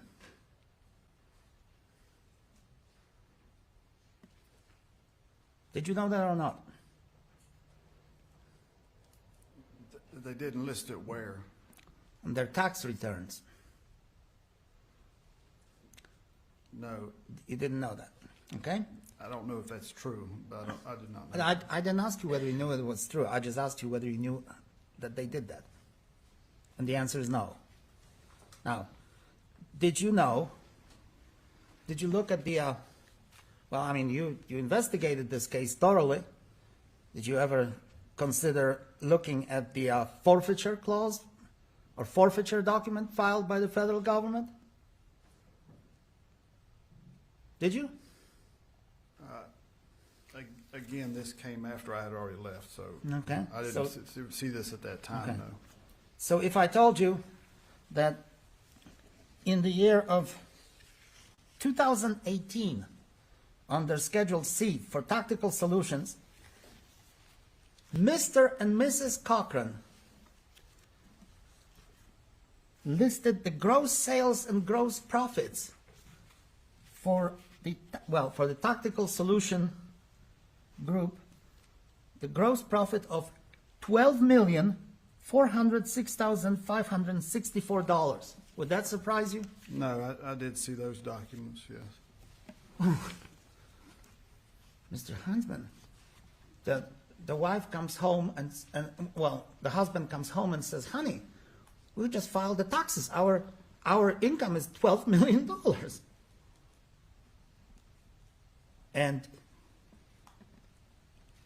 And then what? That's not how the documents ran with this business or with the Cochrans, so that would not be the case. For the profit of the TSM, $12 million. Where did that come from, sir? And even better, the wife says to, the husband says to the wife, "Honey, where did that 12 mil come from?" And you still testify here today under oath that he didn't know anything about the illicit Ponzi scheme? Is that your testimony here today? Yes, he did not know anything about the Ponzi scheme. Okay. Well, he obviously listed as the place for the mail for the Tactical Solution Group, P.O. Box 667, as a general customer as Michael Cochran, didn't he? I don't know what you're looking at, Mr. Okay. Victor. May I have this marked Certainly. as, I'm gonna hand the, I'm gonna hand the prosecution copy of this. And may I have this marked The defendant's as exhibit number defendant's 2. exhibit number 2? Yes, sir. Thank you.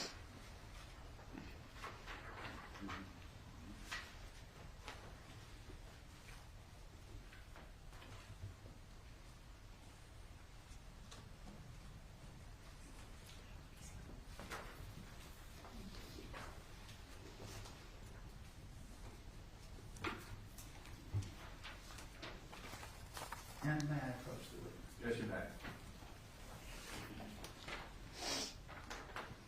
Mr. Hyman, I'm gonna hand you what's been marked as defense exhibit number 2 and tell us whether you know what this is.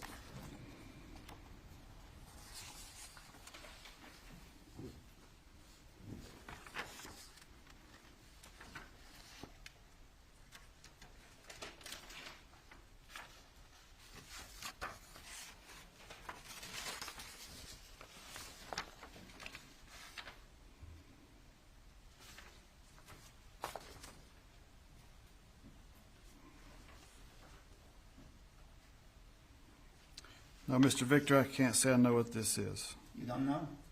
Does it say P.O. Box 667 for tactical solution and gives the address of 4334 H Lake Road, Daniels, West Virginia? Would that be the address of Mr. and Mrs. Cochran's house? That is the address of their house. Right?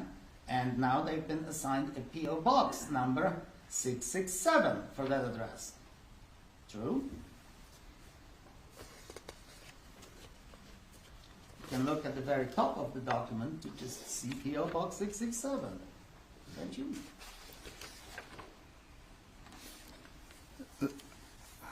Yes or no?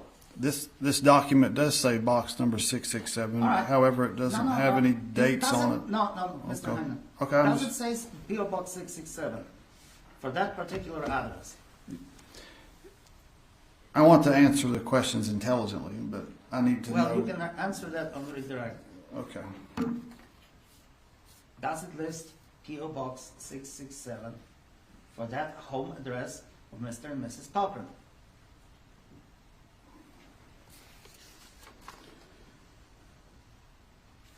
It lists 2 P.O. boxes here, All so. right. Well, then So let's start yes, with P.O. Box 667 is one of those. All right. And who is the customer on the front page? Tactical Solutions Group LLC. All right.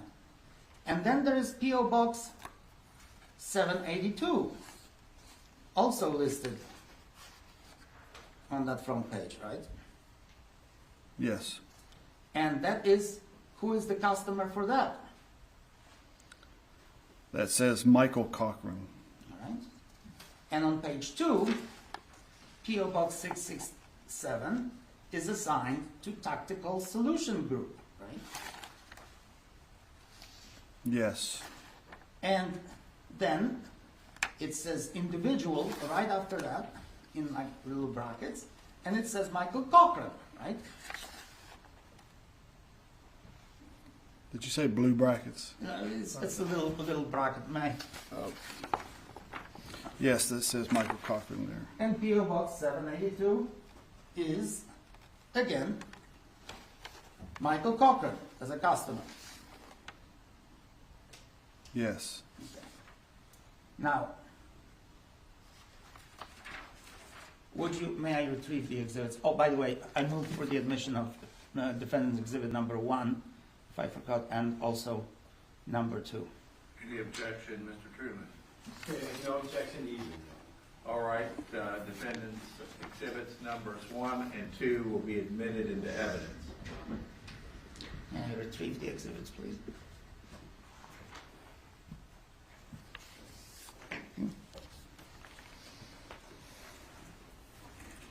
So would you agree with me, sir, that all the some mail that comes to the tactical solution. Oh, I'm sorry, the tactical solution group comes to the PO box owned by Michael Cochran. And he has access to it, obviously. True? No. No? Okay.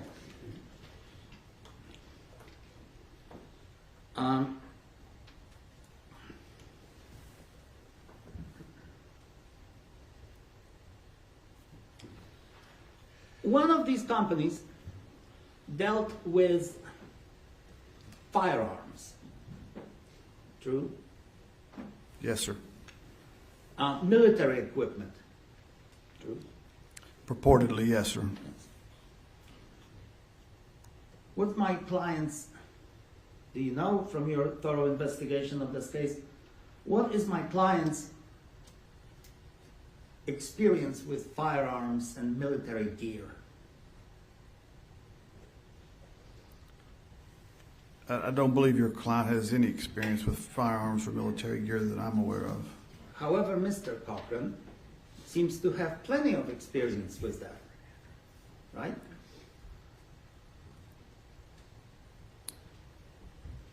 I think he was a fan of those things. I don't think he ever served in the military. No. He was a fan of the military equipment. The persona. Yeah. Yes. Yeah. Now, he is actually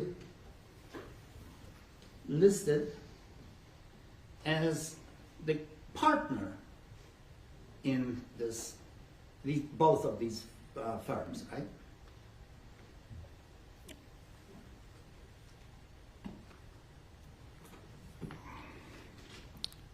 Yes and no.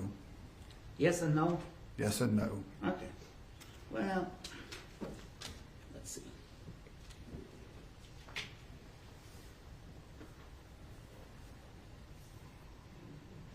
Well, let's start with something different. Registration status that is registered with, I believe, the Secretary of State.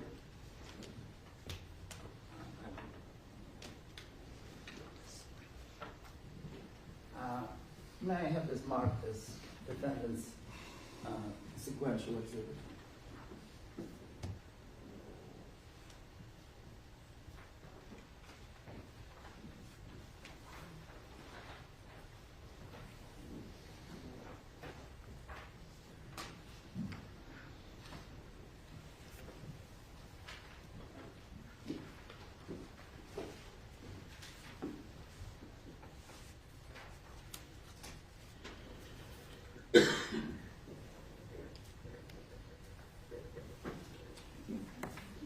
May I approach?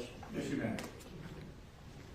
I'll show you what's been marked as defendant's exhibit number 3 and ask you to turn to page 2 and tell the jury what that document says.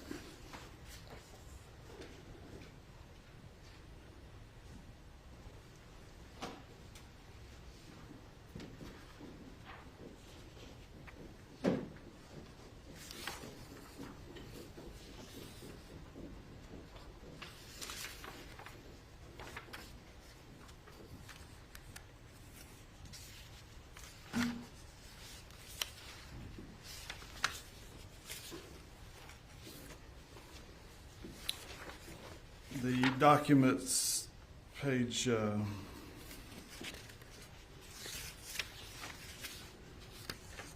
of 5, is a printout. What all do you want me to read? Well, let me ask you this. Isn't it the registration of the business called Tactical Solution Group, LLC? At least that's what it says, right? On this document, yes, it does say that. And to renew the registration, it shows all kinds of computer possibilities, HTTPS, whatnot. But then it has a name of somebody who is related to Tactical Solution Group and who is apparently registering this business, who would that be? On page 2. Michael Cochran. Do you see anywhere there in this document? Not on this document, no, sir. The name of Natalie Cochran. No, sir, not that document. All right, move for admission into the evidence of defendant's exhibit number 3.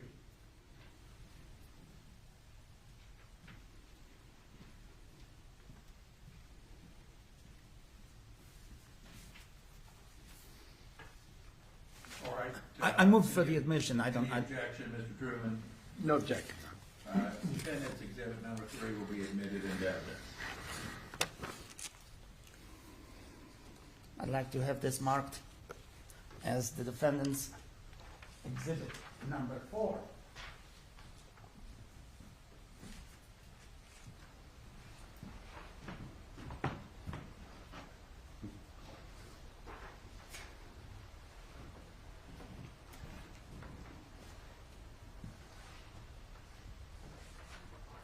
I approach the witness. Yes, you may. Going to show you what's been marked as defendant's exhibit number 4. Would you tell us what that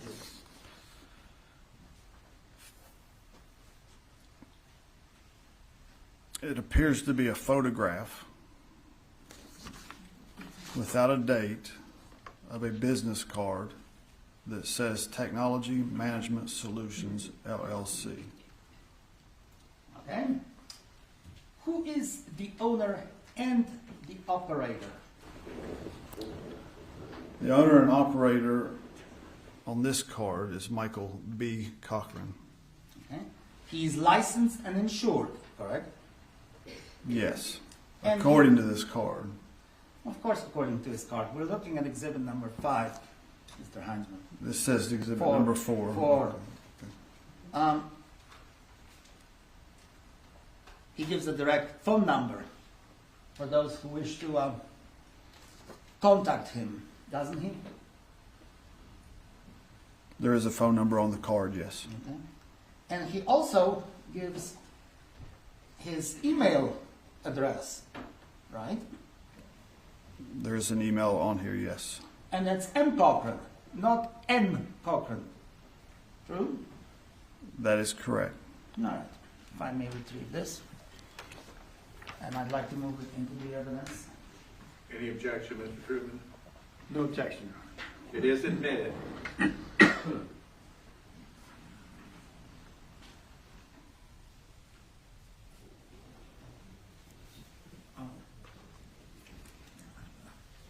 Your Honor, I may retrieve another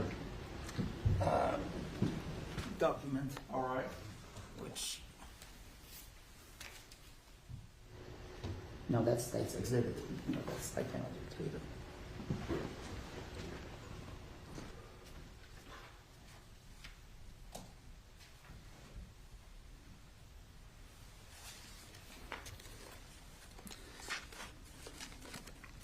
Is it true that Mr. Cochran signed all kinds of checks on behalf of his business? There were checks signed by Mr. Cochran, yes. Dealing with the operation of the of the business. Can we clarify which business or both businesses? Well, Technical Solution Group. I'm going to show you a couple of exhibits.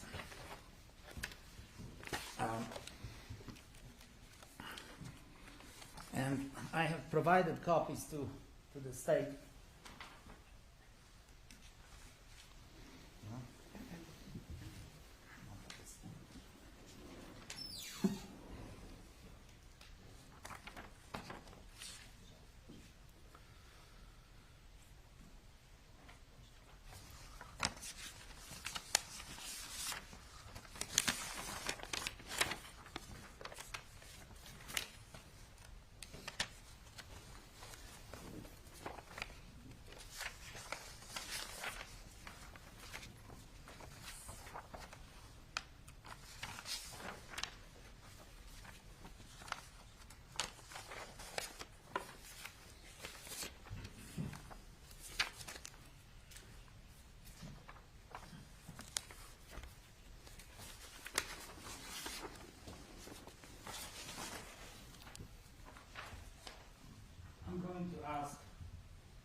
exhibits be perhaps marked collectively in a sequential number.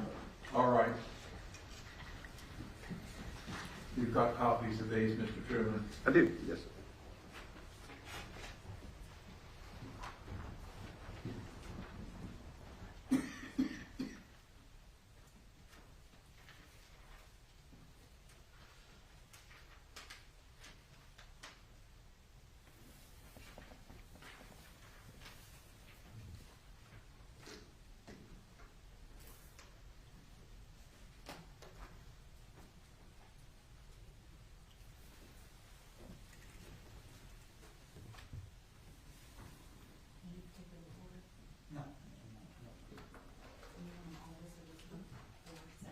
No, just collectively.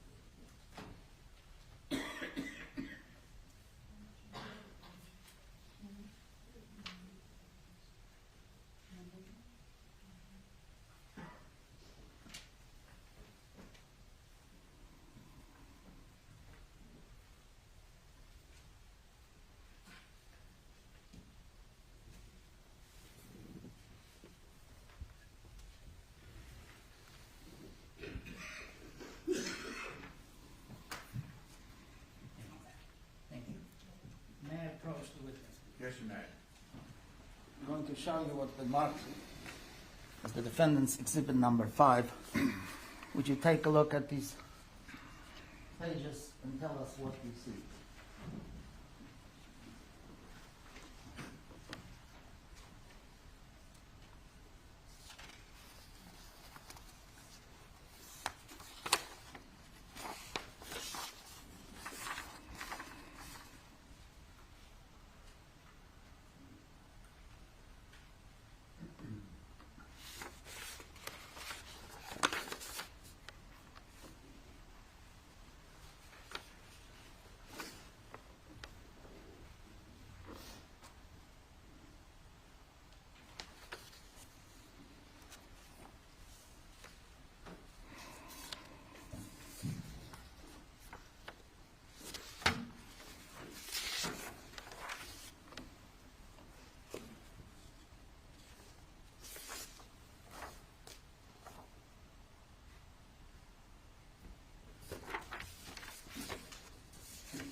You want me to describe everything? Well, no, just tell us what these pages represent. Page 1 of the one that has a stapled page is a photocopy of a check, a Tactical Solutions Group check number 1095, City National Bank. It's attached to a printout of what appears to be a partial screenshot of a web page pertaining to the ATF. Who is this check for? Who is it payable to? I believe it says Morpho Trust on it. Okay. Who signed this check? This particular check number 1095, is signed by Michael Cochran. Okay. Next check. Who is it for? The next 3 documents are single pages. They all are photocopies of checks written on City National Bank in the name of Tactical Solutions Group. Signed by whom? Check 1216, the first document is signed by what appears to be Michael Cochran. Who is it Even payable? though it's, payable to? I'm not sure. This one is made payable to Jason Bowen. For what? Can you tell? What amount? Well, what amount? Oh, May 18th, 2018, check to Jason Bowen, $1,000, and that is for labor remodeling of 219 North Eisenhower Drive, which is the... I didn't ask you what it is. I asked you what it says. The second one, check 1268, dated 6/21/2018, that is written, same account number, same bank, to Jason Bowen for $1,000 for labor for remodeling work, Okay. TSG. That would be Tactical Solution Group, right? Right? Yes. Okay. August 31st, 2018, check 1405, same bank. Check written to Jonathan Miller for $1,200. And in the memo line, it says labor for TSG. If I may retrieve the exhibit and move for the admission of the defendant's exhibit number 5. Any objection, Mr. Truman? No objection, Your Honor. Defendant's number 5 is admitted into evidence. Would you agree with me, Mr. Heisman, that Mr. Cochran is intimately involved in the running of the operation of TSG? No, sir, I would not agree No. with that. Now, he signs checks for the workers who perform improvements on his place of business. He gets involved in the running the operation daily, and you would not agree that he is actually a member of, well, actually runs the daily affairs in this company. No. Okay. How many checks can you tell me Natalie Cochran signed for any operation of the business? The majority of the checks that we reviewed were signed by Natalie Cochran. Well, can you show me any that deal with the business, day-to-day business operations of the TSG? Yes. Well, as you sit here today, you have any of them? Any copies? Not with me, sir, no. Okay. Let's assume that she signed it. We have already acknowledged, did we not, that she was part and parcel of this business, right? Yes, she was. However, you're claiming that Mr. Cochran didn't seem to know anything about it. That was not my testimony, no. Okay. He only knew the legitimate parts of it, right? No, sir, that's not what I said. All right. Now, when the Cochrans asked for a loan, who asked for a loan? Which loan are we talking about? Tactical Solutions Group, when they asked for a loan to run their business. Who asked for that loan? There were several loans, so which loan? Well, let's Can we, start with can we this one. be more specific?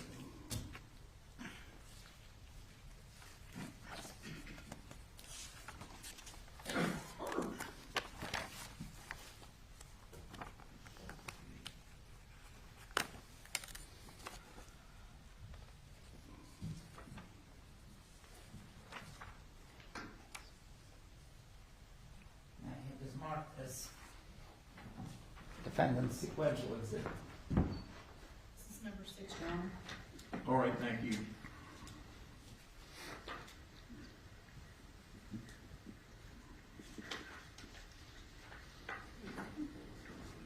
May I approach?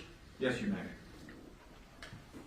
I'm going to hand you what's been marked as the defendant's exhibit number 6. Would you tell us whether this is what it is, first of all?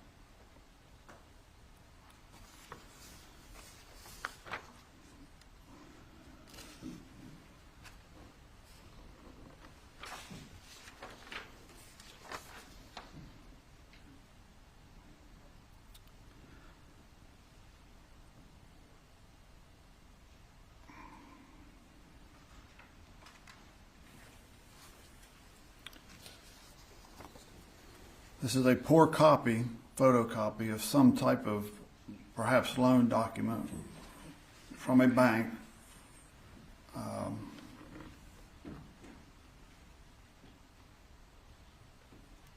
Maybe City National Bank. Poor copy it is. So let's see who's signed this poor copy for a loan. Natalie Cochran and Michael Cochran. May I retrieve the exhibit and move for the admission and the evidence? Dated 9/27/2017. Any objection, Mr. Truman? No objection. And when It's you, admitted. thank you, Your Honor. And when you apply for a loan, you have to disclose your financial status. Is that true? Generally, yes. Well, you're a fraud expert here. You touted your credentials here in the financial world, so I ask you a simple question. If you apply for a loan for a banking institution, do you have to disclose your financial status? Generally, yes. Right. Now, do you know what type of information was disclosed to that bank in asking for the loan? Again, which loan are we referring to? The one Mr. that I showed you right now in exhibit number 5. That is two documents out of many documents of a bank loan. didn't So ask you I about do that. not know without having adequate documents to review.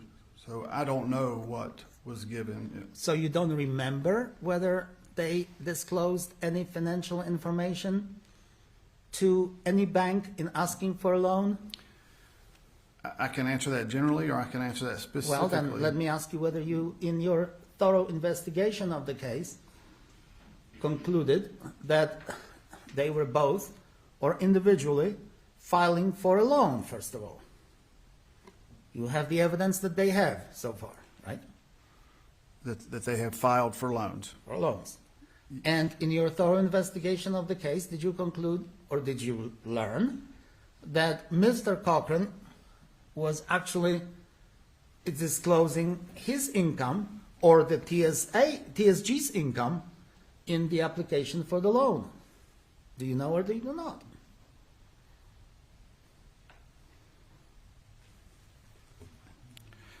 Well, you prepared for this trial, Mr. Heinzman. You have had at the disposal of the financial documents. 2 years worth of financial documents. We need to be specific about which document, which loan we're Well, I talking asked you about. about this one. You don't. It's an inadequate copy. I don't know. I can't even verify which bank it was. There were many financial institutions involved in these businesses and with the scheme. So All right. Have you ever talked to Michael Cochran? I met. Well, yes, I met Michael Cochran, the deceased Michael Cochran.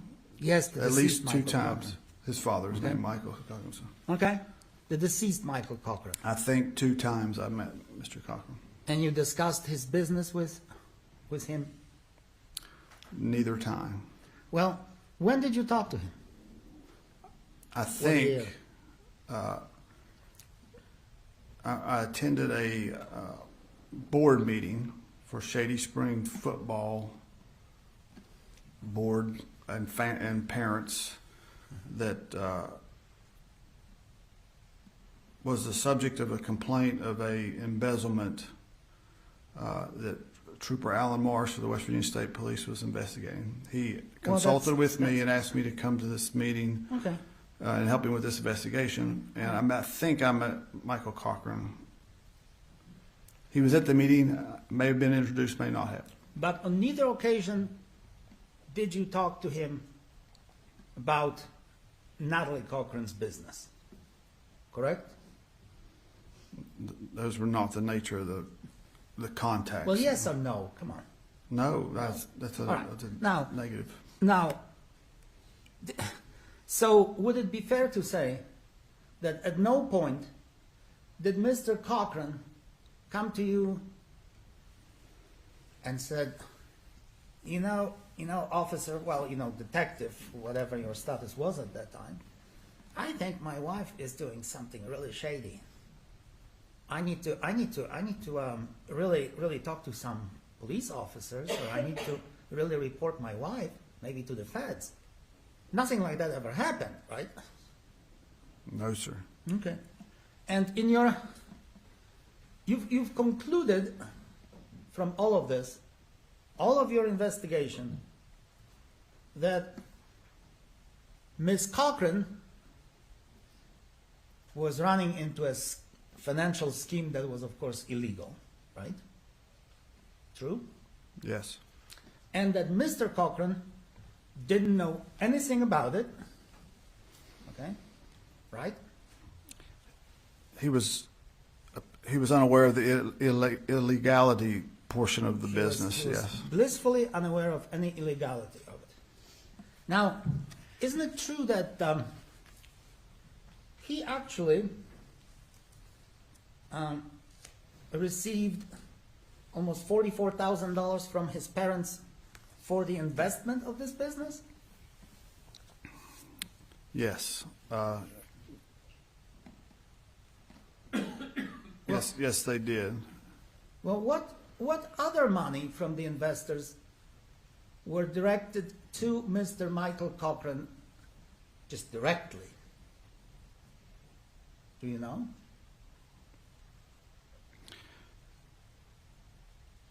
Is this are you springing off the first question? Well, let me just do this. If I may have this marked.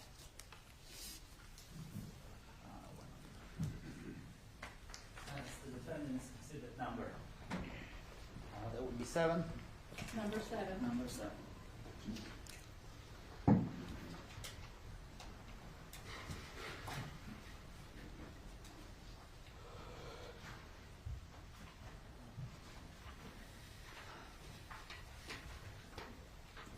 May I approach the witness, please? Certainly. I'm going to hand you what's been marked as defendant's exhibit number 7, and this is a document in this shape that I received. Would you kindly look at this document and tell the jury what this document is?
Some sort of financial document. All right. Let me maybe let's read together. This has been provided to us by the prosecution, so I'm reading. The Bank of America Visa, Donna K. Bolt and Edward Wayne Bolt, victims of fraud. Who are the Bolts, sir?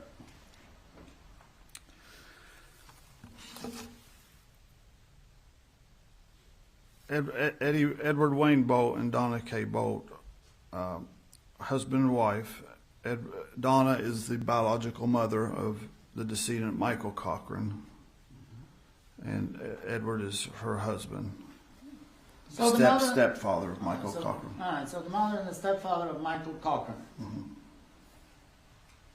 They seem to be providing Mr. Michael Cochran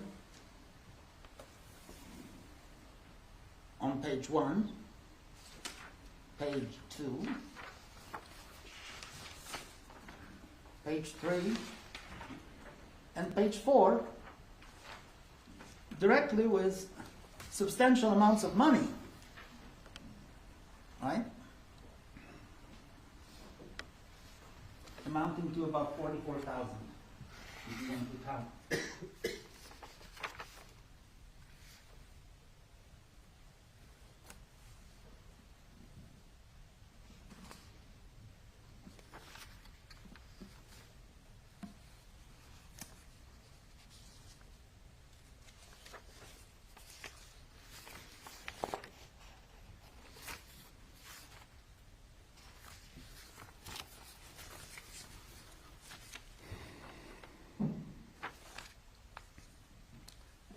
What's your answer? Can you repeat the question? This document shows in different locations the payments made by Mr. and Mrs. Bolt, in this case, victims of fraud, as it says, substantial direct payments to Michael Cochran in the amount of sum total of about $44,000. Does that be a fair assessment? I don't know. You don't know? Well, then let's go line by line. On the front page, on December the 8th,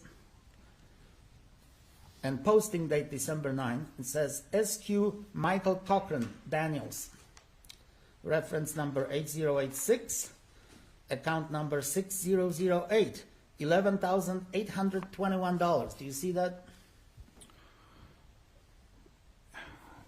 Yes, sir. Yes, sir. I believe so. How about 12/4, posted 12/15, SQ Michael Cochran, reference number 2358, same account number, $1,648.79. Do you see it? Yes. On 2/4 and 2/5, I'm sorry, on the second page, on February 4th, posted February 5th, SQ Michael Cochran Daniels, reference number 4817, $1,448. Do you see it? Yes. Then on page 3, on February 15th, well, February 14th, and February 15th, on Valentine's Day, they must have been very generous because they posted $2,431, and the same day, $6,302, and the next day, they sent to Mr. Cochran $7,000. Do you see it? I do see that. Well, is there any doubt in your mind that this was sent to Mr. Cochran as part of his investment? Or their investment in his company? They appear to be investments into the company. And so they sent that money directly to Michael Cochran? That would be incorrect. No? No, sir. No? Who did they send it to, sir? They sent it to what appears to be a Square app. It's a financial app that was under the control of Natalie Cochran and Michael Cochran. All right. Well, we've already established that Natalie Cochran is a bad girl, but we were trying to establish whether Mr. Cochran had any of that knowledge that the money that was being invested, he had the knowledge of. That was invested as part of his scheme. He was aware that his mom and his stepdad were investing money into the business. Okay. Who else invested in his business that you know he was aware of?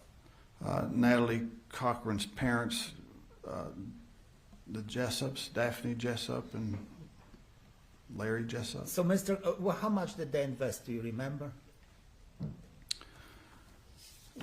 Initially, roughly $76,000 from May 30th, 2017 to March 21st, 2019. And Mr.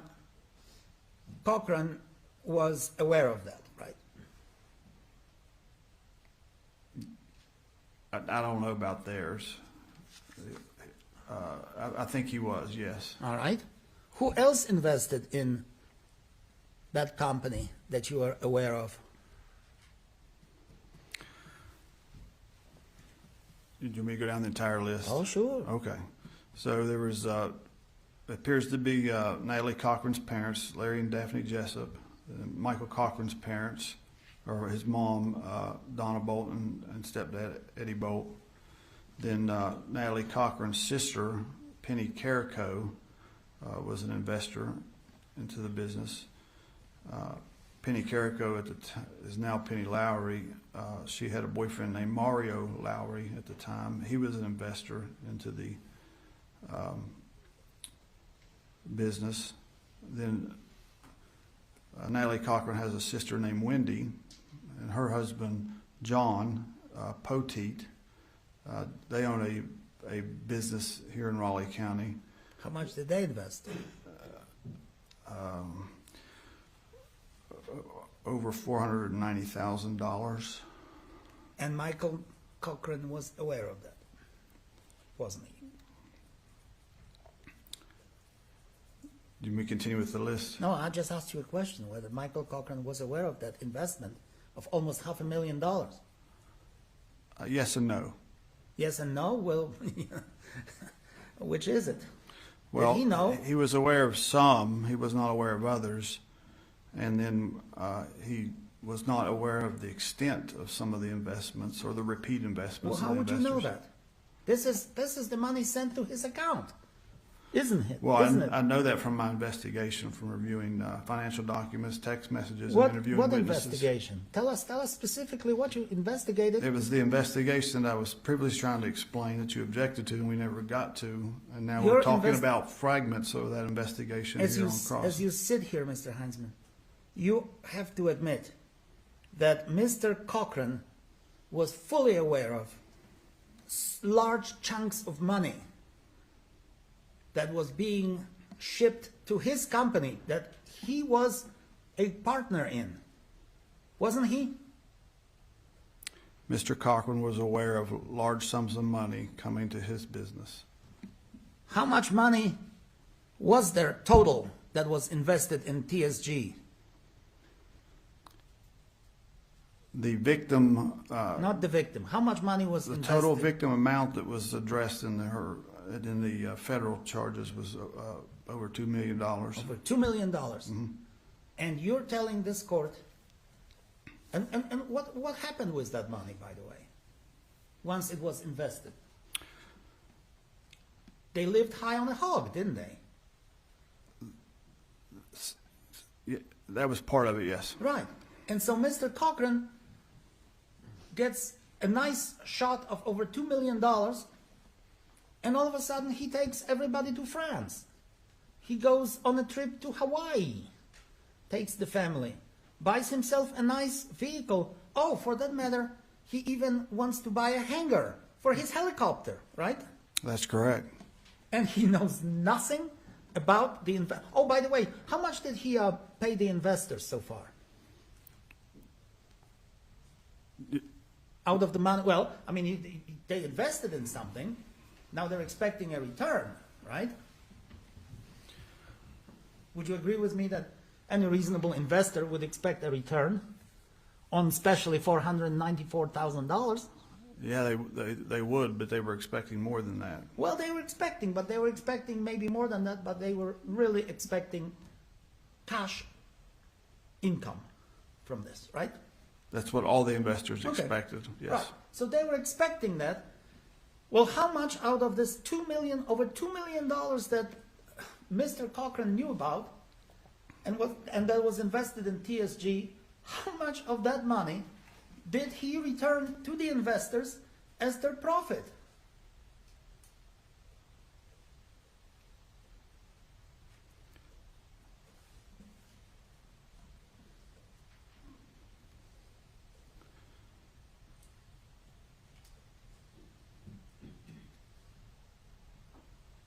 That question cannot be answered. Cannot be answered. No, it cannot be answered because that's not how the Ponzi scheme and investments, everything All right. works. So this is the Ponzi scheme. Would you agree with me? Is to rob Peter to pay Paul, right? Yes. So we robbed somebody of $464,000. We robbed Peter of $246,000 or something like that. How much did Paul get? That can be answered easily. I know that the average investment return rate was around 30% on most of the investors. So On paper, wasn't it? On paper, in Mr. Cochran's head, Their investment return was negative because Mr. Cochran, as part of the this conspiracy, appropriated the money of the investors, didn't he? And lived high on a hog, traveling to Europe, Hawaii, and buying houses, real estate, cars, and everything else. Isn't that a fact, No, Mr. sir. Heisman? No? No, it cannot be characterized like that, because that's not a proper then characterization of. Okay, I'll circumstances. rephrase it. He lived not high on a hog. He lived in a luxury, right? He offered scholarships to people out of the money that the investors sent him, didn't he? No, I'm not aware of him offering scholarships Well, to anyone. I know that Natalie Cochran offered scholarships out of the illicit proceeds from well, the Ponzi scheme. we know that Natalie is committed No, some- no, Mr. Cochran did not. Again, there are blended facts of veracity, truth in what you're saying. blended. Yeah, your statements have part truth or part fact that can be supported by the investigation, and some of it is mischaracterizations not supported by facts. So Well, some of these answers I can't. Then Give it- tell us what happened to the money, for example, that the Bolts, Mr. and Mrs. Bolt, invested with their beloved son. The Bolts. $44,000. Yeah. How much? 44 grand. You saw it in the exhibit. Well, that's a portion of their investment. All right. That's So- even better. So they invested more. What happened? Some what of happened to some all of that their invested money, and I don't know if they ever got anything back, but their money was used to pay other investors. Right. So Part their of the beloved Ponzi. son did not even pay his own mother?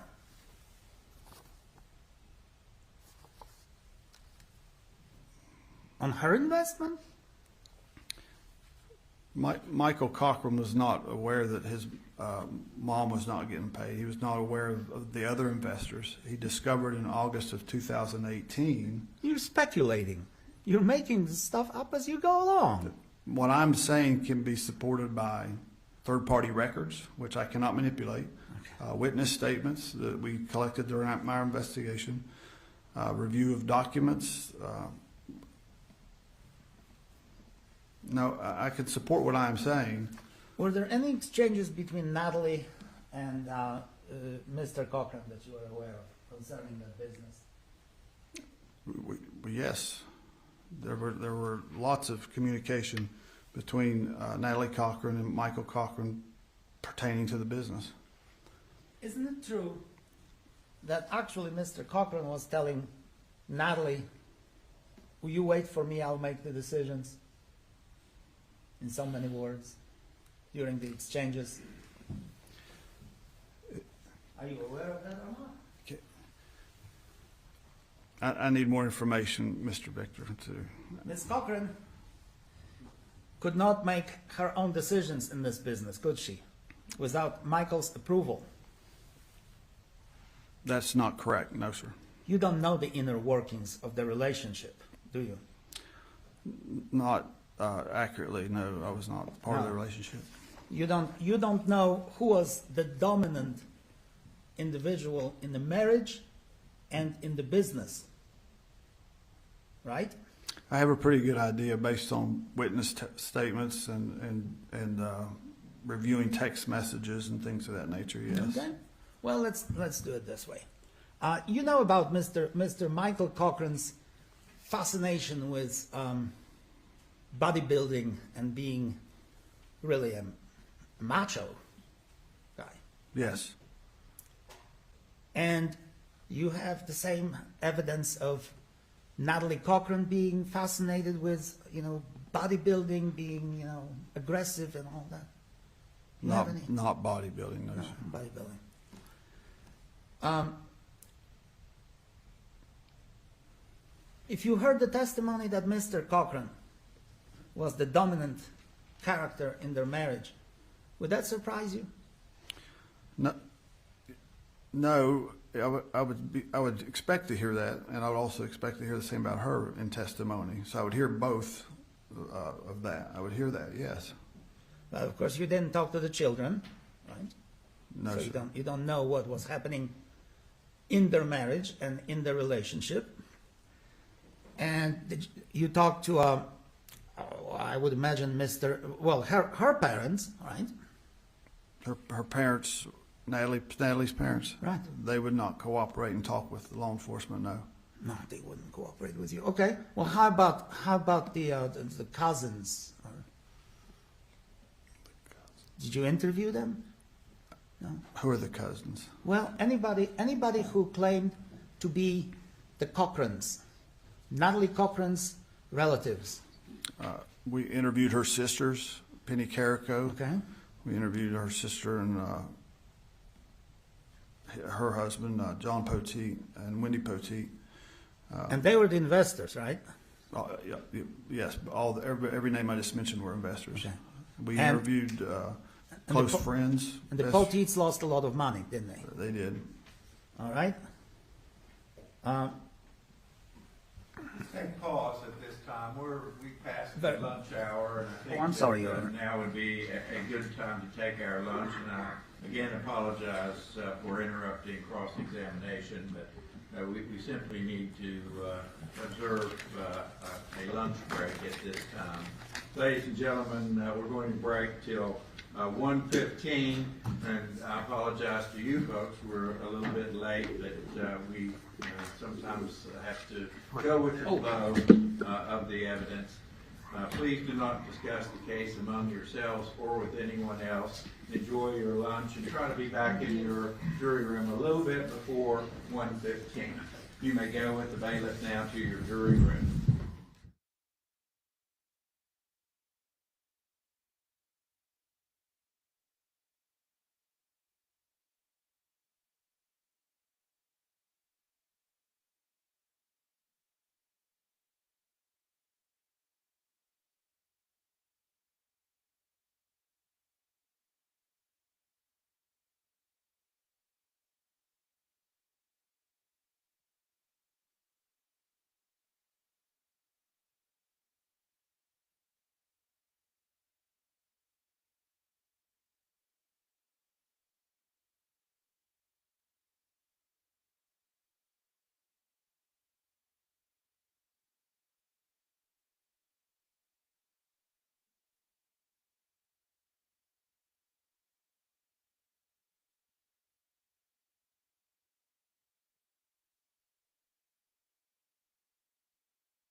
H. O. Kirkpatrick III, Judge of the Circuit Court of Raleigh County, is now seated.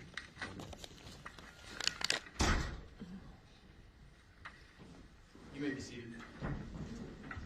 All right, we continue with cross-examination, please, but first, of course, we need the jury. Do we have any matters to take up out of the presence of the jury, Mr. Truman? Could we have the equipment off again since we're still? I didn't- Could we have the equipment off again? Okay. Yes, sir. Thanks. Thank you. Any matters to take up from the defense out of the presence? No, Your Honor. No, thank you. Bring in the jury, please.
All right, now we continue, please, Mr. Victor.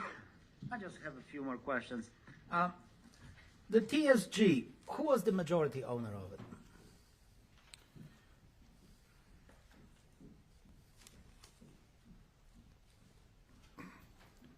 By the Secretary of State's office. It does not list a percentage ownership. It shows organizers and members. And for the TSG, the organizer was Natalie Cochran, and a member was Michael Cochran. Was there ever any document or any agreement or anything that would suggest that Natalie Cochran was the 51% majority owner and Michael Cochran was 49% minority owner with the daily production to be his responsibility?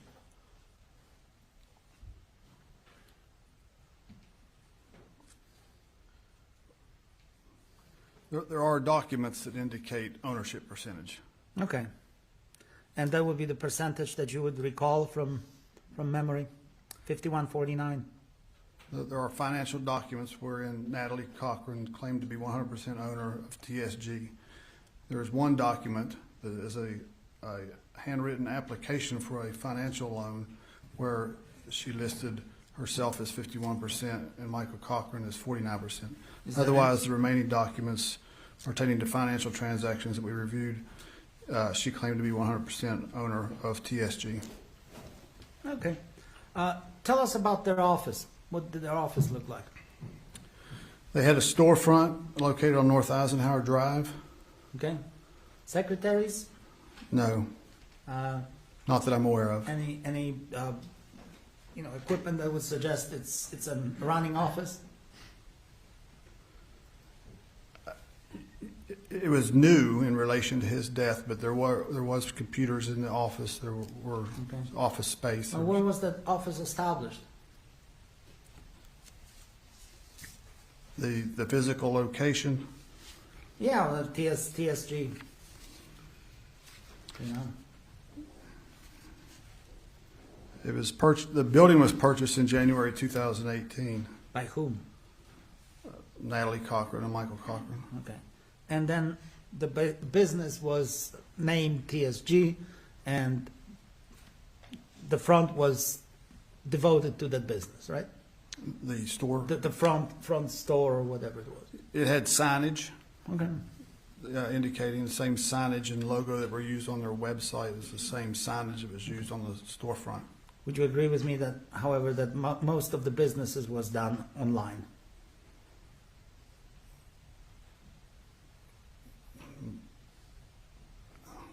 Well, they didn't have a secretary. They didn't have anybody to welcome. There was no legitimate business that was completed online or otherwise, so there was the appearance of a legitimate business. I see. And they were registered. That it's our belief, when this company was created, it was a good business plan. It was created legitimately, legitimate credentials, legitimate application and certification. It had the potential to be a legitimate business, but it never conducted any legitimate business. Right. All right, that's all I have. Thank you. Redirect Mr. Truman. Thank you. Defendants 1, please.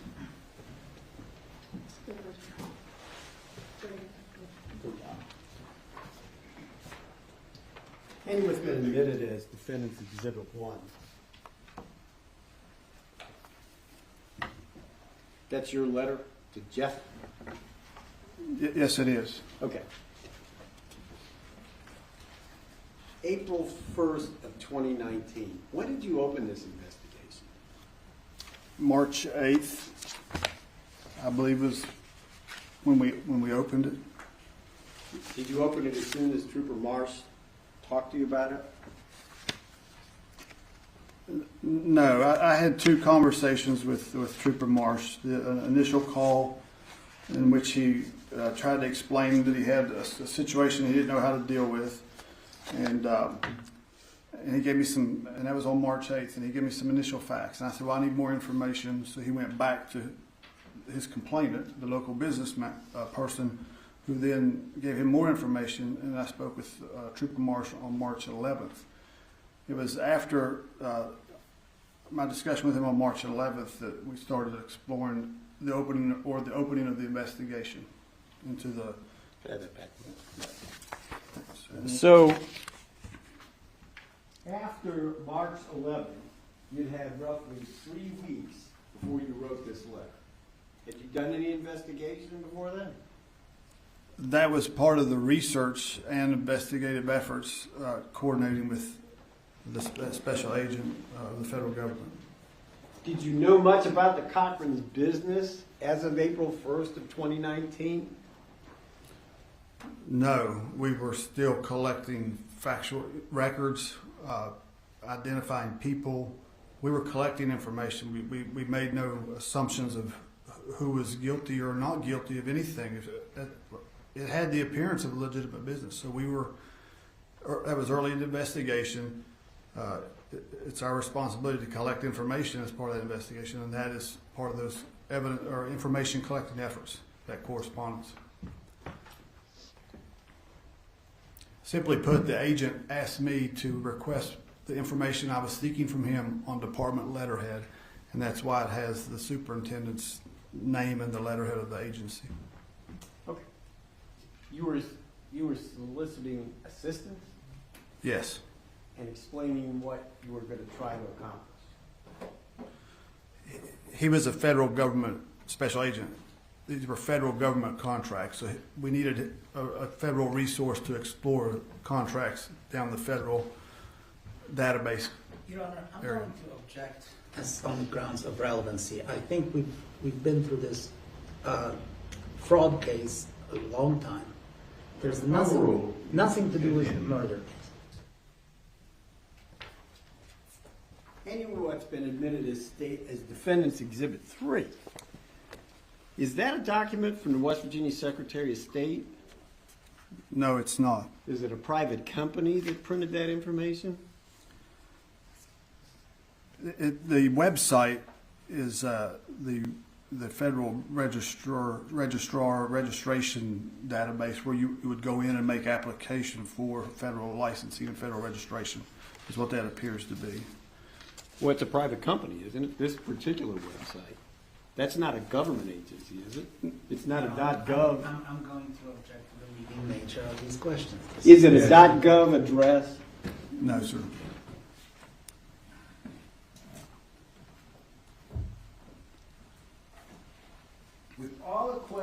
about what Michael Cochran knew and didn't know. Do you have any evidence that he knew that this was a fraud being carried on? No. That's all the questions the state has. Thank you. Recross, Mr. Victor. No, Your Honor, thank you. Sir, you may step down. Thank you.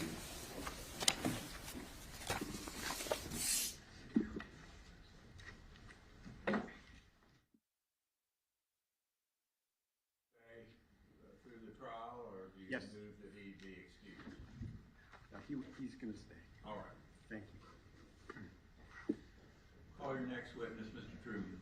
She is ascending the elevator as we speak, Jennifer Davis.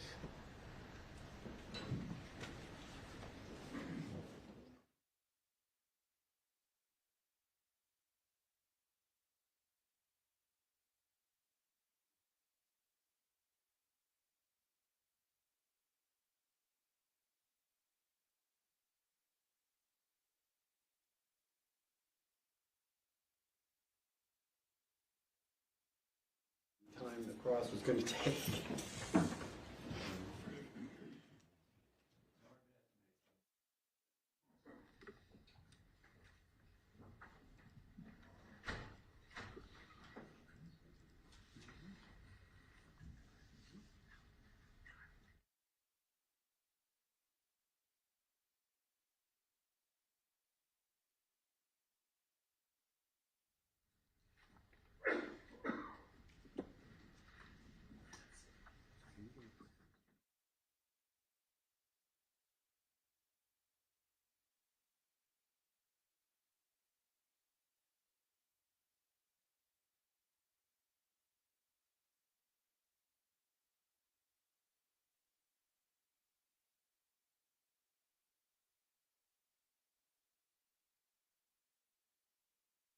Corporal Fry comes back, now we'll leave the equipment from back on. Okay.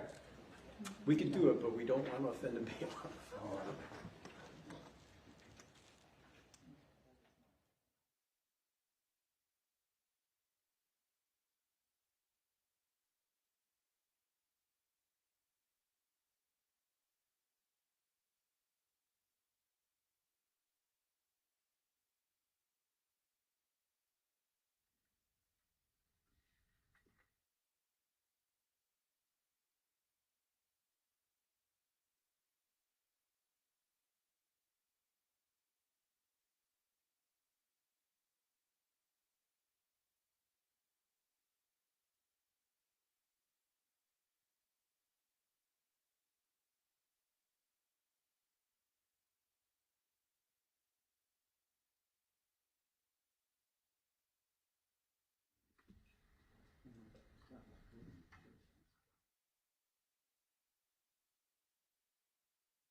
If you could raise your right hand, please. Do you swear or affirm to tell the truth, the whole truth, and nothing but the truth, so help you God? Yes. You may have a seat right there. And Deputy Fry, before you sit down, we need for you to turn on the equipment again. The helmet. Okay.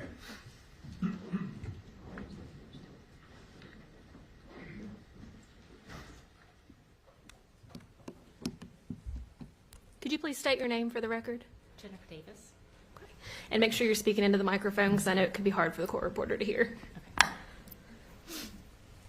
Jennifer, tell me a little bit about your immediate family. Who does that consist of? My husband, Chris, my oldest Grant, his wife, Gabby, and our granddaughter, and my youngest, Gavin. And is your family, well, you specifically, are you familiar with Natalie Cochran and her family? Yes. What, prior to now, what was your relationship like with Natalie? We met in 2010, and, we were friends at the time. We weren't close, but we were friends.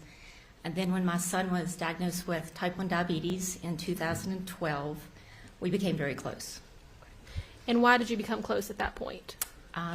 She was a certified diabetic educator, and when he was released from the hospital in December, we went to the pharmacy to pick up his medicine, and she was working, and she took us in her office, and because it was devastating, we didn't know anything about diabetes, didn't know anything about his medicine, how to dose him, and she took us in his office, showed us how to give him shots, told us things like that. So she provided diabetic counseling for your son? Yes, and then for the longest time, I'm not sure how long, anytime he would eat, I would, if the carbs weren't counted, because in order to give him insulin, you'd have to count all the carbs.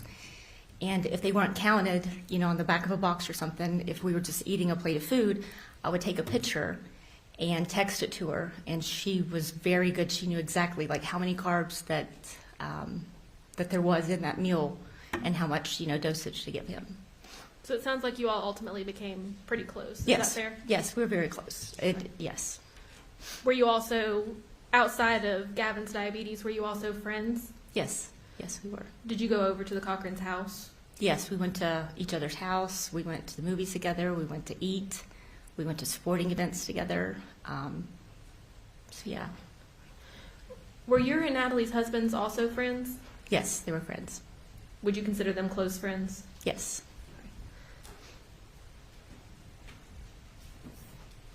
In the times that you went over to the Cochran's house, did you ever take your kids with you?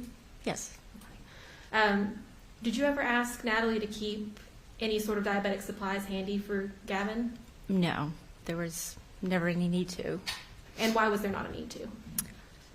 Because we had that at our house, and they lived close enough that she didn't need anything. Okay. Did you and Natalie share a lot of personal details about your lives when you were friends? I think so, yeah. Would you say that you shared both good and bad experiences? For sure, yes. Okay. Do you recall any negative experiences that Natalie might have shared with you about her husband? They would argue, just like any typical, Like anyone else? Yes, yeah. Me and my husband would argue, they would argue, yeah. Just very briefly, I want to touch on something, and we won't spend much time on this, I promise. You're familiar with the Cochran's business, TSG, Tactical Solutions Group? Yes. Did you and your husband invest any money with them? Yes, it was my husband and two of his partners. Okay, but none Business of your partners. personal money, it was Correct. him and his business partners? Correct. Okay, thank you. Now I want to go ahead and move on to the date that we all know Michael fell ill for the last time, and that's February 6th of 2019. Okay. And Your Honor, at this time, I would like to have this marked as State's Exhibit 2, I believe it is. This is just the text messages between Natalie and Jennifer. Is it 2? Yes, it's 2. All right, very well.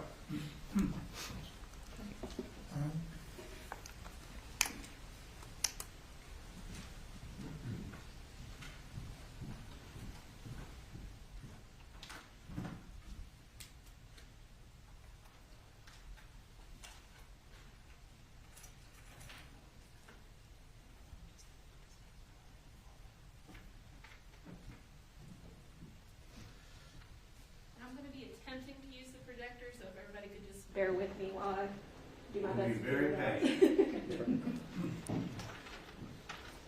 I may need the bailiff's help, actually.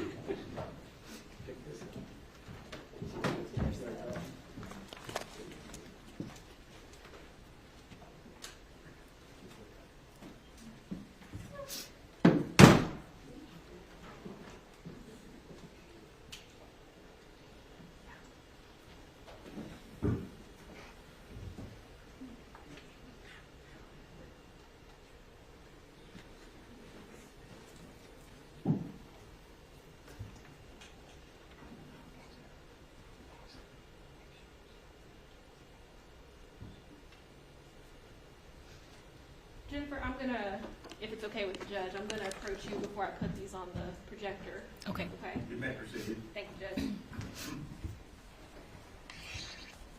I'm going to take those back in a second. Okay. Okay. Jennifer, can you just briefly review what you have in front of you and tell me what that looks like?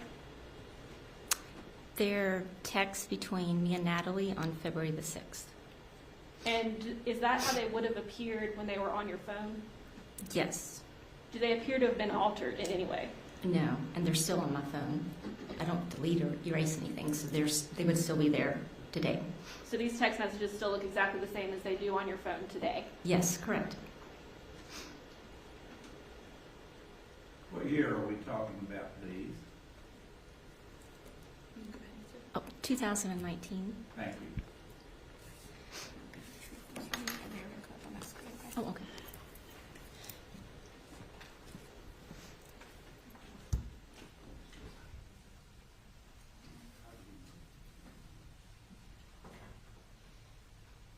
Jennifer, how do you know that you were speaking with Natalie when you were having these conversations? Because that was our text stream that we had since forever, for years. Okay. Could she speak a little louder? I'm having trouble hearing her. All right, if you could speak a little louder. I'm sorry. Pull that microphone closer, and I think that would Yes. help, Ms. Davis. Okay. Much better. I'm going to actually do the same. Okay. Okay, Jennifer, I'm going to display some of these text messages between you and Natalie on the Okay. projector. And if you could just read these off to me and to the jury when I put them up here. Okay. Okay? And I'm not going to put all of them up here, I promise. Okay. Judge, before we do that, may we approach on this one? This is Yeah.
All right, you may continue, Ms. Acorn.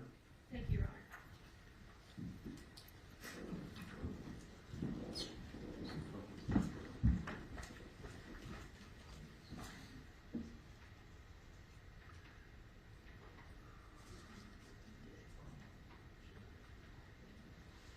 Jennifer, can you see that okay?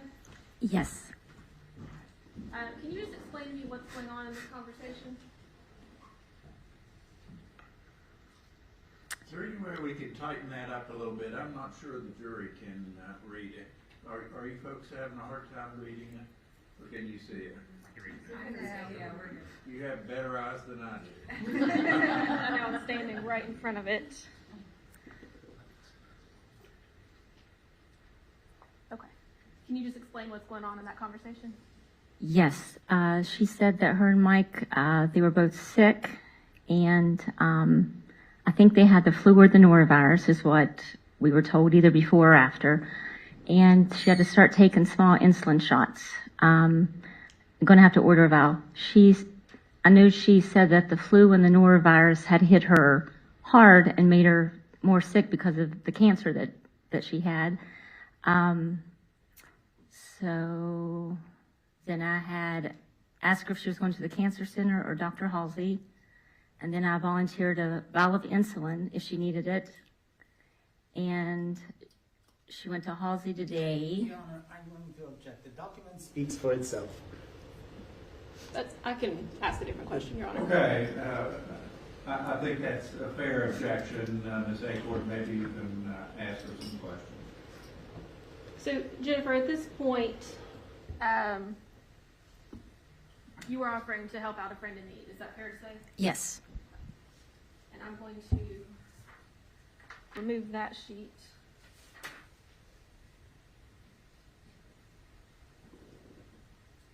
Jennifer, just looking over this one, did she accept your offer of help? Yes, she did. She asked if she could borrow a vial of insulin. Did you provide that insulin to her? I didn't personally. I was running late. I was going to the church's mission center that day, and I had put together a few drinks, and I put the insulin in a bag and gave it to my husband, and he dropped it off on the porch on the way to work. What sort of insulin did you put in that bag, if you remember? It was Humalog. That's what my son takes, is Humalog. Was it a new bottle? Yes. Did you require a prescription to get that particular type of insulin, or no? Yes. No, you have to have a prescription for that. Okay. You didn't send any needles over with it, though? No. Okay.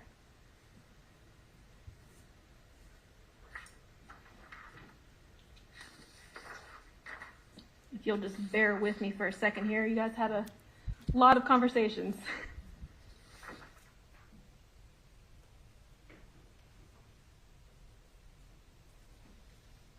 Okay, let's take a look at this one.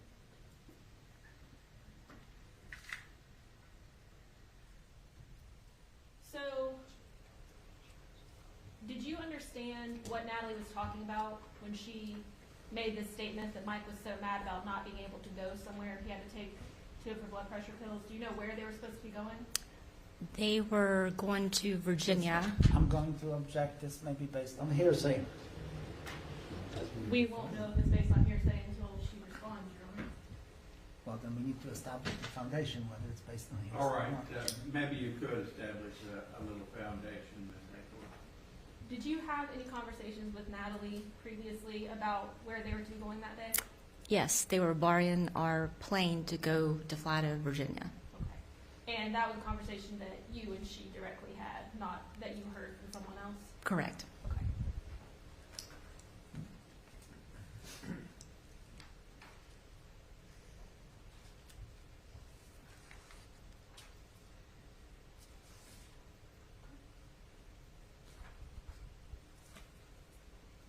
Okay. Jennifer, can you tell me who that's a picture of? Mike? That's Mike. And Natalie sent you that photograph? Yes. Did she provide any context for that? Did she call you or anything? Or is this, you No. just received this out of the blue? Just that. What did this picture mean to you when you received it? I mean, just, Judge, I'm going to object to this form of question. What we can do. I think it's fair. I'm not going to overrule the objection. The witness can answer. just that it was just shocking that he was laying there. But you didn't know what his condition was at that point, is No. that fair? No. Okay. Do you know what these numbers mean that are featured in the below text message from Natalie? Or did you know at the time what they meant? She was just giving his vitals.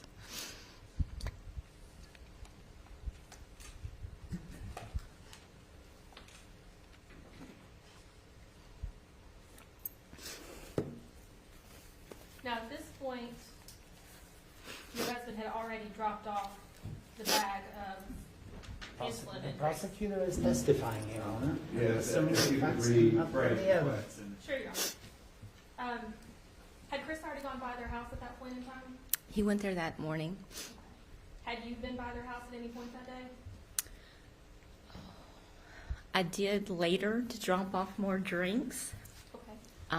I don't remember the exact time, but it was after that picture. Now, I'm going to put that same screenshot back on here for just a second. One of those readings says BG 145. What is that reading? Judge, again, unless we establish that the witness has some type of knowledge. Your Honor, I believe we have established that the witness has some type of knowledge about what that could mean, because once she answers, I believe we'll know that her son, being a diabetic, gives her that knowledge herself. Perhaps you could ask her if she does have that knowledge. Okay. Jennifer, do you have knowledge of what the BG stands for in that set of vitals that you spoke about earlier? Yes, BG is blood sugar. We would always refer to Gavin's blood sugar as BG or BS. It was always one or the other. Okay. And not speaking about Michael, but speaking about your general experience with diabetes with your son, what does that number mean to you? That is high.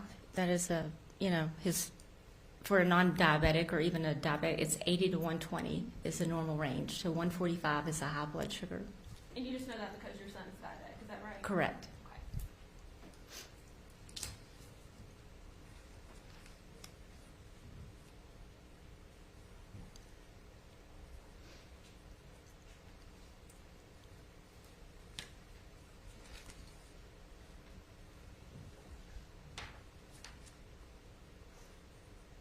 Did Ms. Cochran ever provide you with the reason that she sent you that photograph? No. Did she explain to you what she believed had happened to Michael to put him in that position? Later on said that he was sick and he threw up in the sink and collapsed or passed out.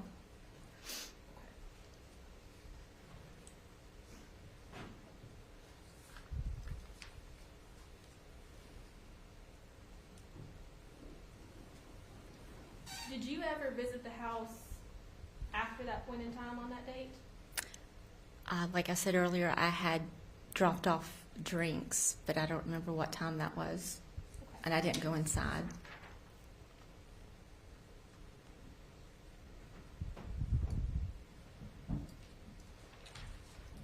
Did Natalie tell you if she had called for help or anything of that nature? No. Did she tell you if she had contacted anyone else? She had said that Stephanie and John Hamilton were coming by, and then the contractors were the ones that actually got him from the kitchen to the couch.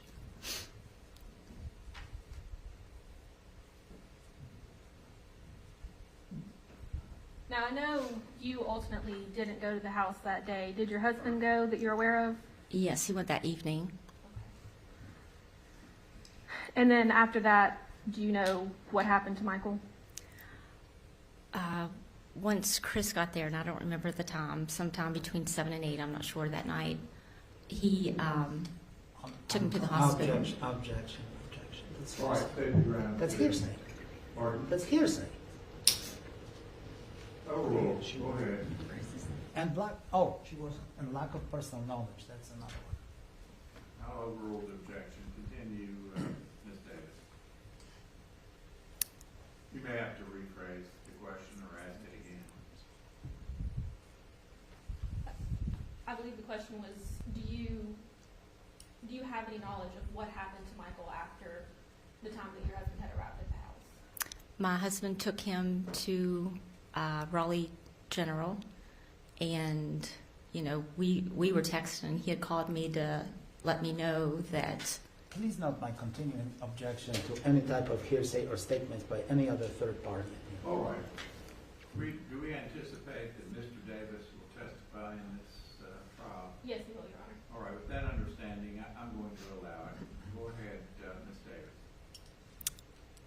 They took him to Raleigh General, and I'm not sure how long he was there, but he was on a ventilator quite soon from the time he got there, and then they end up transporting him to CMC that night. And do these text messages support your recollection of how that went? Yes. And in fact, Ms. Cochran herself advised you that he was put on vent? Correct. Now, while all of this was going on, did you all have an event that was going to be happening with the Shady Spring youth sport? Yes, the middle school baseball was having a bingo with the high school volleyball, Shady, for a fundraiser that Saturday evening.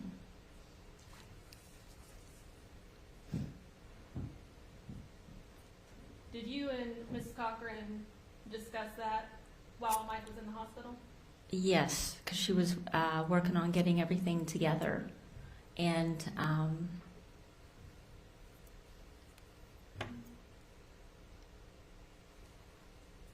I mean, she was, organizing it, so she was still working on it.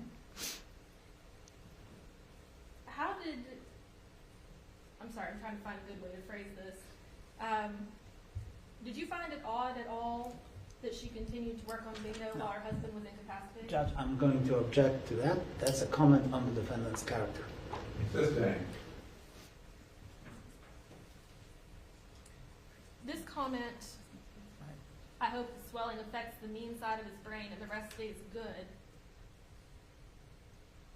What did you take that to mean? What did that mean to you? Now, Your Honor, now we're entering the area of medical knowledge. This witness is not qualified to interpret this medical information. Your Honor, I don't believe we're entering the area of medical knowledge. She's simply talking about the decedent being mean. I think so too. I don't think this has any relation at all to medical terms or knowledge. I'll overrule the objection and permit the witness to testify. Just that, the mean side of his brain where, if he would get grouchy or, get mad, that's how I took that. But there's nothing about Michael that stood out to you as particularly more mean than any other person? No.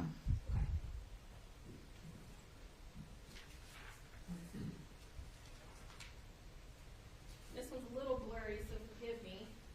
But if you can tell me, Jennifer, what is that photo of? That's at Raleigh General when they're working on Mike.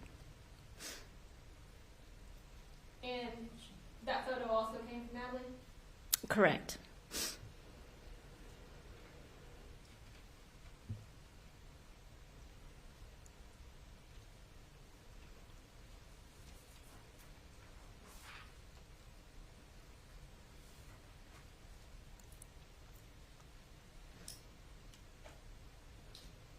That very first text message, Jennifer, if you could just read that to yourself for me.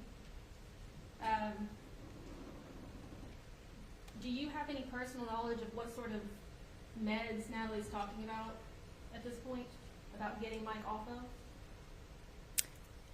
He would take supplements for working out, like the kinds you get at GNC or whatever. Like that was my knowledge. Pre-workout and things like that.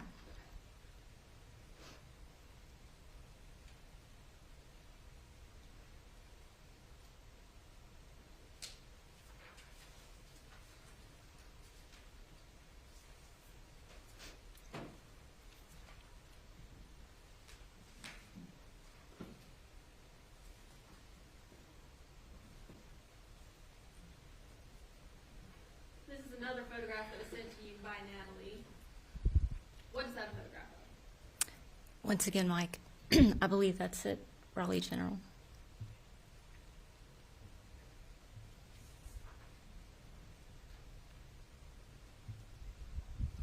Now, with this question, I'm not asking you to speculate at all, but I'm asking you for your personal knowledge, given that your son's diabetic, okay? Okay. BG this AM is 44. If your son's blood glucose is 44, what would you expect to see? If he wasn't already in a coma at 44, he would be very close to it.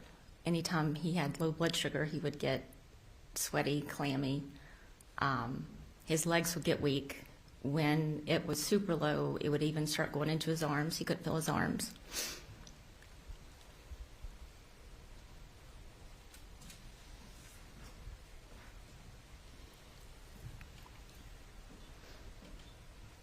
Now, while all this was going on, were you also handling all of the bingo organization for Natalie at home? I was helping. I wasn't in charge of anything, but I was trying to help and do what I could.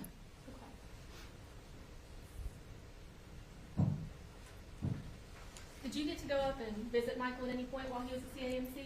Yes, we went every day.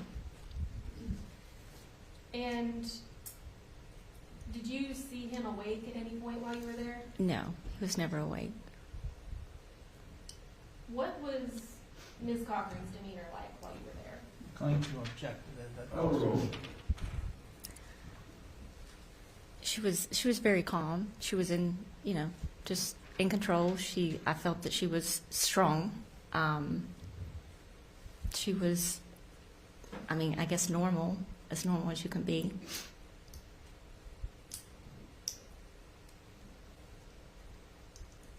What sort of condition was Michael in when you saw him?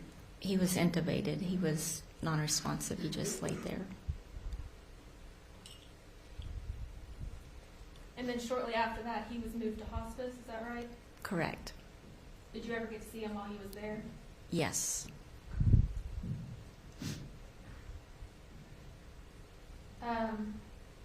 Did you speak with Natalie a lot while you all were visiting Mike at hospice? Yes, we did. We spoke often. And did you offer to help her at any point? Yes. I tried, I was trying to be there for her and just comfort her. Like I said, I felt that she was been strong. But, I had even asked her at one point if there was anything that I could do to help her, anything I could get for her. And she had made a very just odd comment. She said, if you could help me hold a pillow over his face, because I don't like seeing him this way. And at hospice, is that the last time that you ever saw Michael alive? Yes. I have no further questions, Your Honor. Cross-examination, Mr. Wick.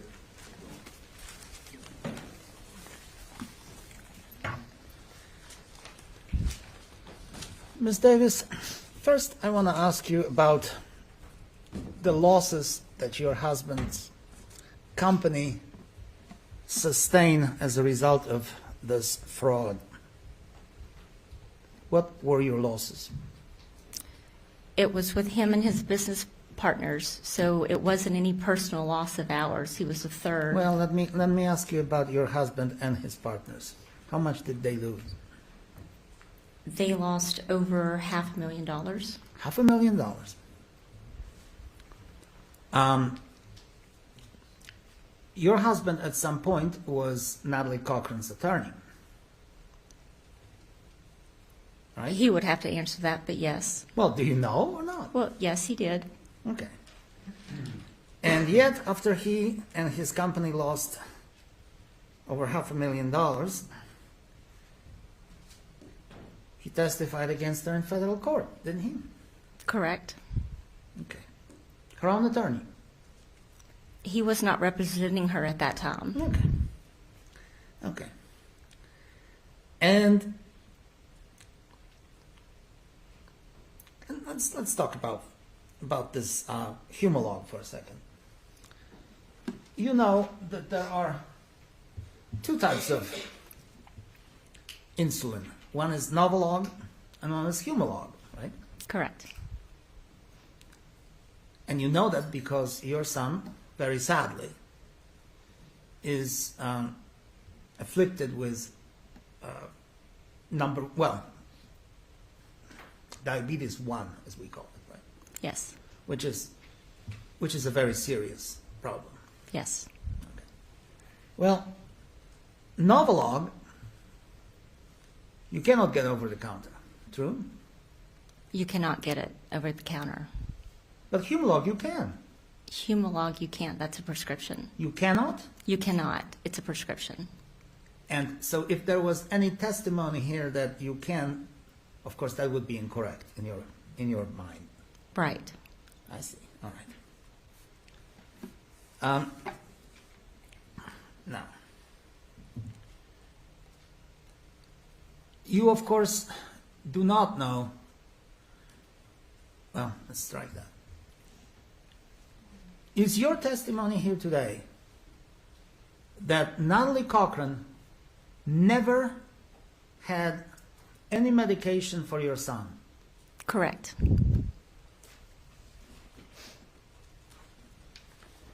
Did you, in fact, allow her to pick up the medication for your son from the pharmacies? Yes, she would pick up medicine and then drop it off at the house. I'm going to ask you again whether she was allowed to have the medication in her possession for your son. Yes, but she did not take it home with her. Yes or no, ma'am? Yes. All right. I'd like to. I'll have to mark this. Defense exhibit Number 8. number 8. Thank you.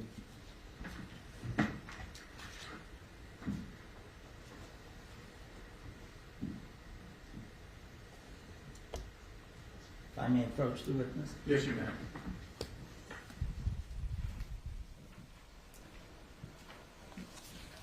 I'm gonna hand you what's been marked, the defendant's exhibit number 8, and ask you whether you would recognize this document.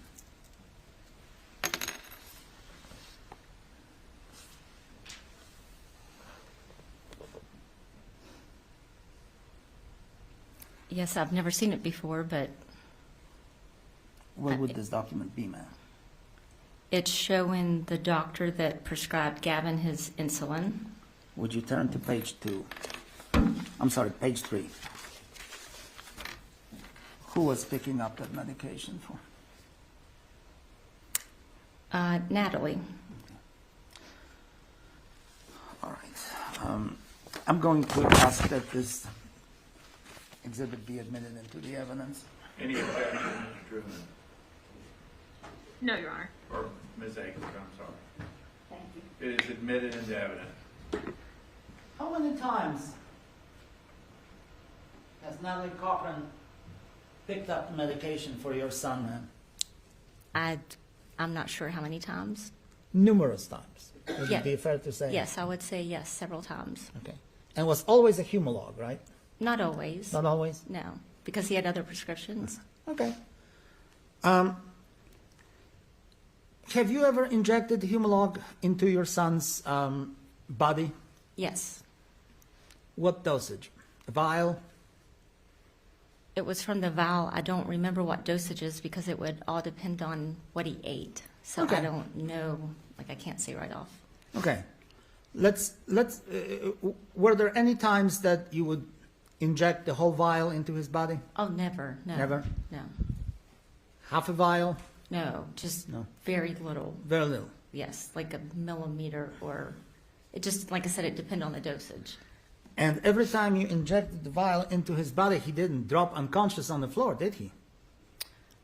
No, but several times I had actually dosed him too much insulin, and he got to the point where he would almost, pass out. His blood sugar would drop real low, and we were able to give him a glucagon, which would bring his blood sugar back up. But I asked you whether ever, upon your injection of Humalog into his body, he lost consciousness and dropped No. either on the floor or anywhere? No. No. Now, would you agree with me that you're not a doctor, right? Correct. You're not an endocrinologist, No. right? You're not an expert in this field. All you can tell this jury about medication involving diabetes is from what you observed as the mother of an ill child, right? Right. Okay. Would you agree with me, ma'am, that different human bodies react differently to medication? Yes. Okay. So you have absolutely no idea how Michael Cochran reacted and to what medication. Correct. I want to ask you now about Michael a little bit. You've known this family since 2010 until, well, 2019, I presume. Correct. Michael, you said, was taking steroids, right? I never said that. Well, what did he take? I always knew him to take the supplements that you would get from GNC and over the counter, but I never knew him to take actual steroids. You have absolutely no clue what this gentleman was taking. Only what Natalie had told me. Right. And did you ever see him take any medication? No. No. He was a bodybuilder, wasn't he? Yes, he lifted weights. Cared about his image of his physique, right? Yes. In fact, he was taking substances that were less than kosher. Did you know about that? No, I did not. Did you know that he was taking substances that were sold online from Mexico or some other wild place? I did not until the day that he fell ill. She had said that was taking Mexican supplements, but I didn't know that until the day he fell ill and she had texted. Well, it's strange. Now, did you ever talk to your husband about Michael taking any supplements? I mean, yeah, he knew that he took supplements as well. Now, didn't your husband try to dissuade Michael from taking all that stuff? Yes, that was after Mike was diagnosed with seizures. Right. And he So talked Mike- about not taking all the right. medicine. So Sorry. Michael had some medical problems, didn't he? Yes. Well, let's start with 2017. He had a back problem and had to go to hospital for back surgery, right? Yes, I believe. That may not have had anything to do with seizures, but in October of 2018, he went to the hospital with the conditions that were similar to when he collapsed on the floor, didn't he? Yes. Okay. What was the diagnosis then on him? Objection, Your Honor. How was she expected to have that information? Sustained. Did you talk to him after he came out of the hospital in one day? Yes, we would have spoke, yes. Did he tell you that he hated hospitals with an unbridled passion and would never go back to a hospital? I knew his disdain for hospitals, yes. And then he wasn't unlucky because on the second day of November of that year, he went to the hospital with the same conditions that similar conditions or maybe even the same conditions that he had when he collapsed on the floor. Didn't he? Yes. And stayed in the hospital for 4 or 5 days, right? I don't remember the exact time. No? Do you know what was wrong with him? I don't know if it was at that time that we were told that he was diagnosed with seizures. Seizures. Did you also hear anything about his brain swelling? I know they had done MRIs and CAT scans, but I don't remember if it was the November visit or the October visit. Well, did they say anything about his having a mass on the brain? I remember they said something about having a mass on the brain, but then the next scan showed that there wasn't anything. But then they said that he had brain swelling, right? I don't know. You don't know. No. What did he appear to you like when he was in the hospital at that time? Sluggish? Slow reacting? Tell us. I mean, by the time that I had seen him, he was talking and everything. I mean, he wasn't feeling well, but I didn't see him right away, so. All right. In February of next year, so it's almost, 2 months later, did he appear to you to be sick? He wasn't sick, no, not No? until the day. No, not, he wasn't sick until that date, until the 6th of February. Right, that I'm aware of. Okay. When did you see him last before the February 6th? I don't know if it would have been the day before or a couple of days before that, because he came over and put a ceiling fan in our living room. But I don't know the date of that exactly. But it was a few days before. If there were other people who saw him acting very strange and sick and otherwise almost incapacitated, would that surprise you? Yes. Okay. All right. Now, you have absolutely no idea what Michael took in terms of the names of the medications or the supplements or whatever medication he was taking. I do not know. Do you know how long he has been taking these supplements? No. Have you ever talked to Natalie's children about Michael's use of steroids, anabolics, whatever he was using? I don't remember if we did. Okay.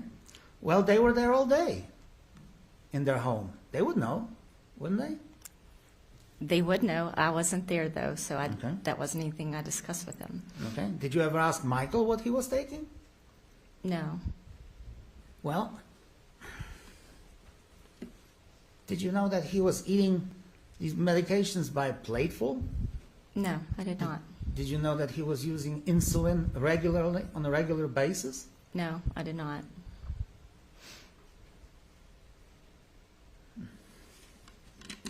Okay.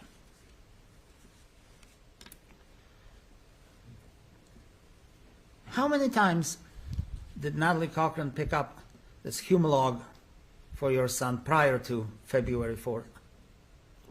I don't know how many times. How many times did she pick up that insulin Humalog after Michael's demise? I don't know. I don't remember. Okay. And if she ever, did she ever take that medication home? Or is it your testimony here today that invariably she would bring it to your house? I mean, I can't say for certain. I don't know. So if I would assume she would bring it straight to me, because that would be something that we would need to put in the refrigerator.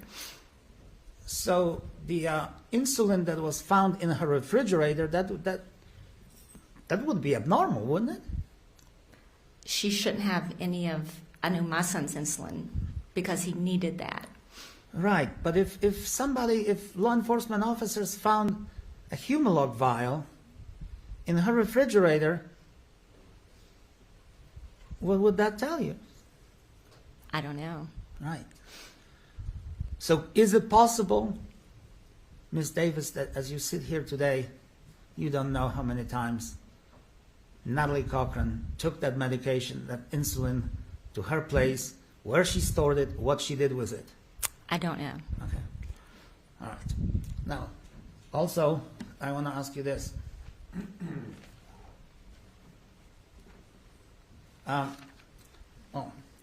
When Michael was putting up that fan in your house, he had trouble doing that, didn't he? I don't remember. Him and my husband worked on it. I just know he was there to put up the ceiling fan. But you didn't know how he acted that day. I don't recall. I see. All right. Might have a second.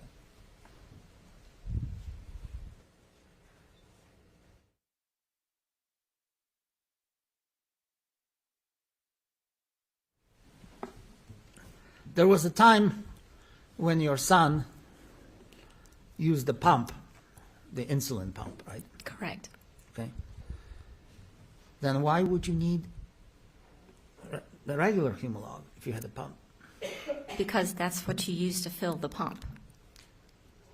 We would have to use Humalog and inject it into his pump before we put his insulin pump on his arm. And if the pump didn't work?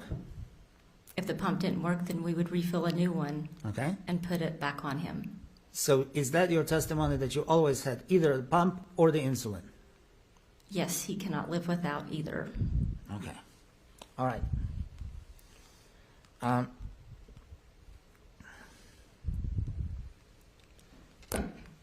You said that you observed Natalie in the hospital while Mr. Cochran was there. Right? And she acted, you said she acted strong? Yes, I thought she was strong, yes. What other words did you use? She was calm. Calm. And yet she was so concerned that she didn't want to see Michael in that condition. And she would rather see him dead, right? I didn't say that. Well, you said something about putting a pillow on his head. I asked her what I could do to help or if there's anything I could get her. And she had made that comment. Would you agree with me, ma'am, that people act very differently in situations like that? Yes.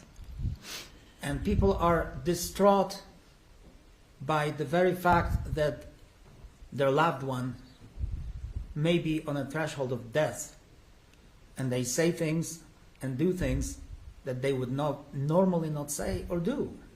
Yes. So you may find this odd, what my client may have said, but you're not a psychologist and you cannot say anything about that comment that would make you believe that she is guilty of anything. Right? Correct. Now,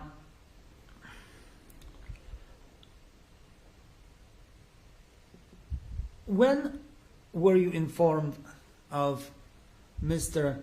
Cochran's condition on the, what was it, the fourth, the first day? The second? Well, in relation to the shot that he was supposedly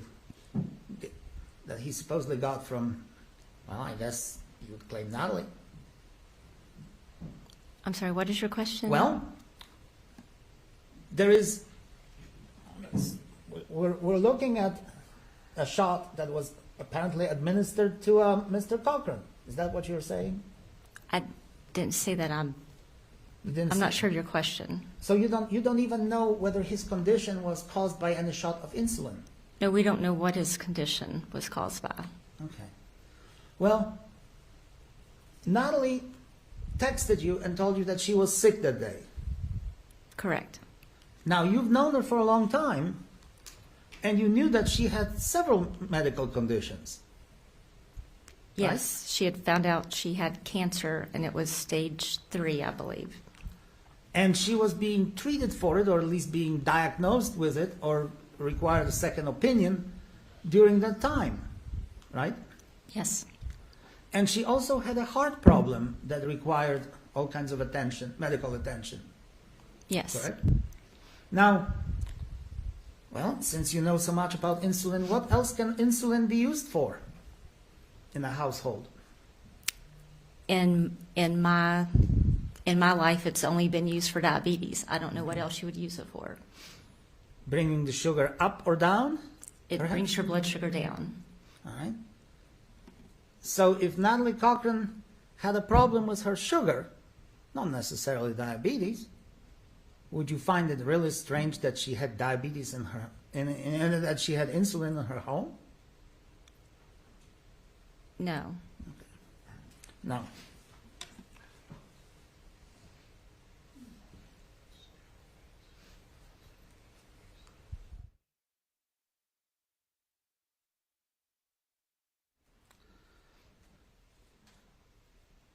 Did your son have to take any steroids?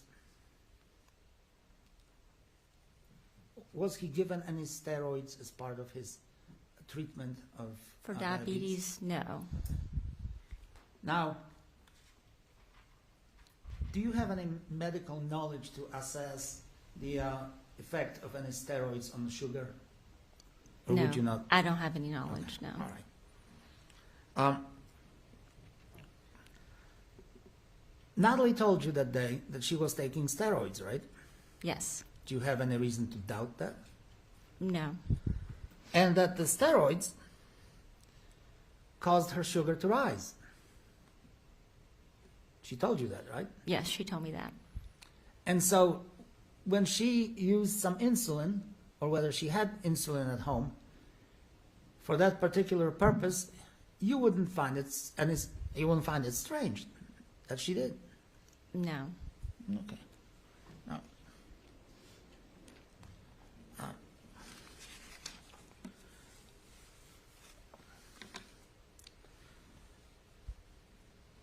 was Michael Cochran ever sick in your presence? Yes. And I'm not talking about February. I'm talking about any other times. What was he sick with? We thought, and I don't know if it was the October or November, that it was mold. Okay. Possibly poisoning or mold And exposure. how did he react? He was sick and nauseous. I don't remember more than that. Did you ever see him collapse? I never saw him collapse, no. Did you hear about him collapsing? Not other than that day. How about having convulsions or No. epilepsy? No. Have you ever heard him talk about not taking his medication because he didn't really care about the doctors and medical care? Natalie had told us that he had stopped taking his seizure medication. Well, and you, as a friend of Michael, did you ever approach him about that? No, I Did you did ever- not. Did anybody talk to him about it? I don't know. Objection, calls for hearsay. Okay. Okay. Right.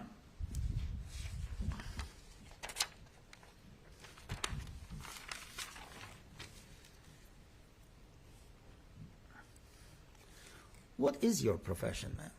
I'm a stay-at-home mom. I'm sorry. I'm so I'm sorry. a stay-at-home mom. Oh, you have the tough one. And I'm very sorry about your child having diabetes. That's this is a pretty serious illness, isn't it? Yes, it is. Okay. Now, have you yourself participated in any business transactions with Natalie or Michael Cochran? She would help with the juvenile diabetes fundraisers. Okay. She would sponsor those, and we did a motorcycle rally. She held a couple of those for him, and also a 5K run for diabetes.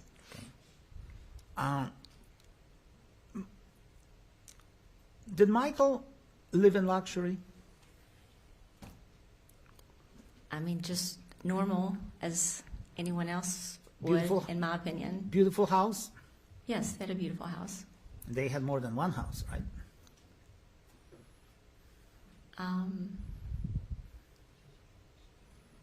Yeah, they did buy other property, yes. Okay.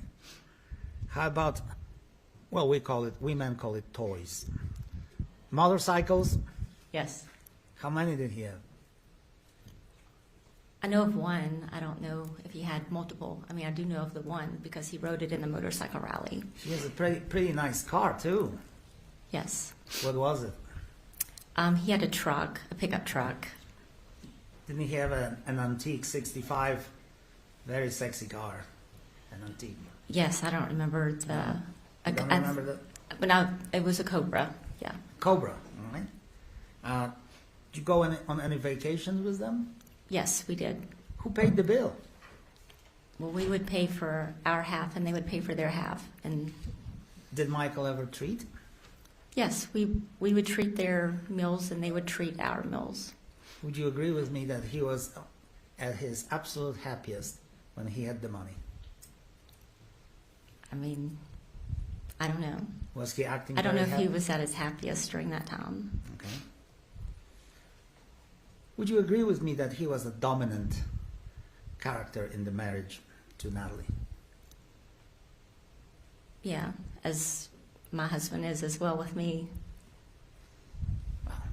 I'm concerned about Michael and Natalie. What Michael said, that was the law, right? I believe so. Okay. How did he treat the children? He treated him like any normal dad. They had everything that they could have under the sun. He would buy them everything. They would have their own luxury life. Isn't that true? He would buy them whatever they needed. Okay. How about money per se? Did he ever flash the cash, so to speak? No, I don't. Never took anybody out to eat? Paid for everybody? Well, yes, he would do that. He would do that. Now, what do you know about Michael's business? What did he do for a living? They were doing the government contracts. Okay. Michael? It was him and Natalie. Okay. What was his role in this government contracts thing? I don't know. I don't know his exact role. Okay. But he talked about it? Yes, they would talk about it. Well, what did he tell you about? I didn't talk personally to him. Okay. So, Okay. just when we were in a setting together. All right. I'm going to ask you about your husband ever working out with him? Or did you ever work out with him? No. I don't know if my husband ever did. He was trying to be a bodybuilder, or at least he was a bodybuilder, right? During the time we knew them, he would lift weights. Okay. To be a professional bodybuilder, I don't know about that, but he would lift weights during the time we were friends with him. Was he proud of his physique and Yes. musculature?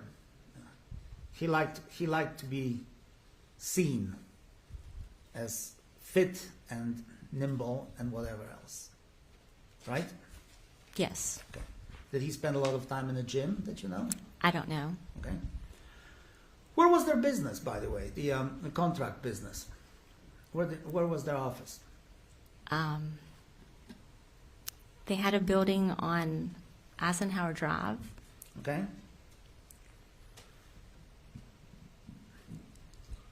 Describe that. Was there any front desk, secretary, office decorations? What? I don't remember much about it. I remember there's a couch, a little kitchenette. Not much of an office. And then, I don't remember much about it other than that. Okay. Now, you obviously knew that Natalie was a pharmacist, right? Correct. Did you know about her reputation in the community as a good pharmacist? Knowledgeable? She was very knowledgeable. She was very knowledgeable. She was knowledgeable of more than just insulin, right? She knew about other substances. I believe she also took care of maybe people on cholesterol medicine, I think, if I'm not mistaken. Okay. She had years of experience as a pharmacist, right? Yes. Well, that person would have knowledge of all kinds of drugs, right? I would assume, yes. Even those drugs that kill silently? I don't know what she would have knowledge of. Yeah.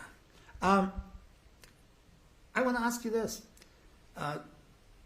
You were, if not the closest friend of Natalie, at least one of the closest friends. At the time of Michael's death, would that be a fair statement? Yes. Would it then surprise you that Natalie, who was obviously in distress over her husband's condition, would be notifying you every 10 minutes, every 15 minutes, every hour as to what his sudden condition is? Would it surprise you? Would it shock you? Would it surprise me if she did or if she didn't? If she did. Either way, it wouldn't surprise me. No. Or if she didn't. Either way, it wouldn't surprise you. Because you were her friend. Right. And she had her... Well, by the way, do you know how long they were married? 18, 19 years, maybe. High school. Were they high school sweethearts? Do you know? They told us they were high school sweethearts, yes. Yeah. So this woman who has just put her husband in a hospital who may be in a coma, she needs to talk to somebody about it. And that would be you. Would that be anything shocking to you? No. Okay. And she didn't tell you anything that would suggest to you that she was the one who, for lack of a better phrase, executed him. Did No. she? Of course not.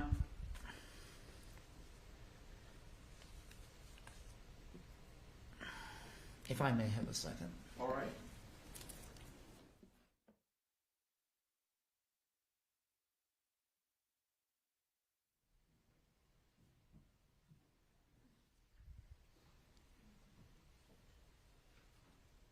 What was the backup plan for your son? And I'm just gonna use the word, well, the letter G. I don't want to bring children's names into this. His name is Grant and Gavin are my sons. Okay, well, out of the respect for him, we don't necessarily want to bring him into public knowledge. Right. How old is he now? My youngest is 19. Okay, so he's an adult by now. Yes. Okay. What was the backup plan if you could not, for some reason, administer the medication to him? Then was Natalie in charge of that? No, my husband. If I couldn't, then my Okay. husband would. Was there any contact with the school where your child was attending? That if you could not be there, that Natalie would be called to administer the medication? I don't remember that because the first year he was on shots, he didn't allow the nurse to even give him shots. I had to go to the school every day to give him shots, so I don't know. Okay. If I may have a second. Very well.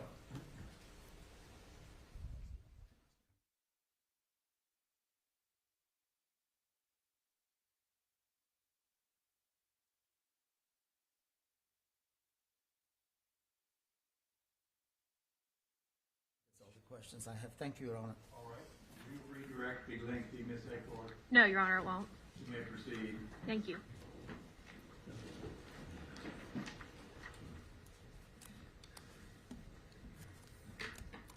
The vital signs that we talked about earlier that Natalie texted to you, were you ever able to verify that those actually were Michael's vitals at that time? No. Do you know who set up all of Michael's supplements and medications? I know, well, Natalie had told me that she always, would set everything up. Okay. Did you ever have Natalie pick up insulin for Gavin and not receive it? Not to my knowledge, no. And just on a personal level, have you ever had a loved one, even Gavin, who became seriously ill? Yes. Did it occur to you to take photographs of them while they were ill? No. Did it ever occur to you to attempt to end their life because they were so ill? No. And I know that you and Natalie were very close prior to Michael's death, and even for a little while afterwards.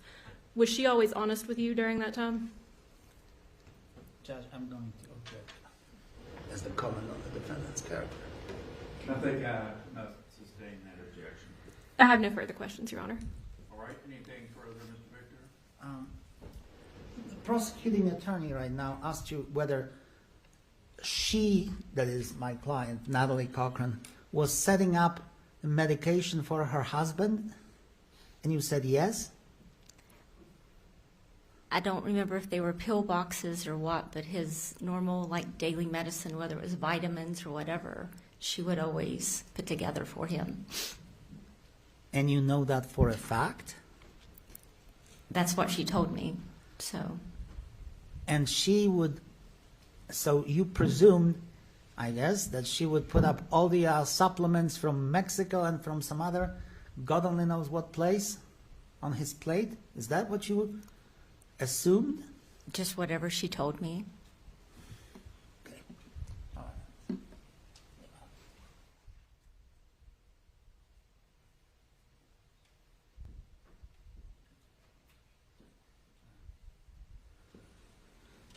You went to the Cochran's home, right? Correct. Have you ever seen their medicine cabinet? If I recall, it was, and I don't remember what was in it, it was just by the sink in a cabinet. Would it surprise you to know that Michael had his own medicine cabinet that nobody had access to? Yes. Would it surprise you? Yes. Okay. All right. That's all. Thank you. Anything further, Ms. Ackles? No, Your Honor. May this witness be excused? Yes, Your Honor. Any difficulties to excuse this witness, Mr. Victor? No, Your Honor. You may step down. Ms. Davis, you are excused. And let's go ahead and take our mid-afternoon break. We'll break for 10, 15 minutes. Please do not discuss the case among yourselves or with anyone else, members of the jury. Smoke them if you got them. You may go with the bailiff at this time.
right, are there any matters that we need to take up out of the presence of the jury?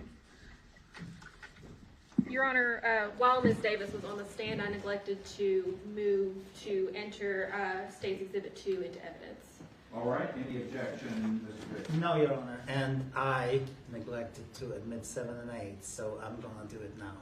All right, any objection, Ms. Ackles? No, Your Honor. Very well. State's Exhibit number 2 and the defense exhibits 7 and 8 are all admitted into evidence. Very well. Bring in the jury, please, Sailor.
All right, will the state please call their next witness?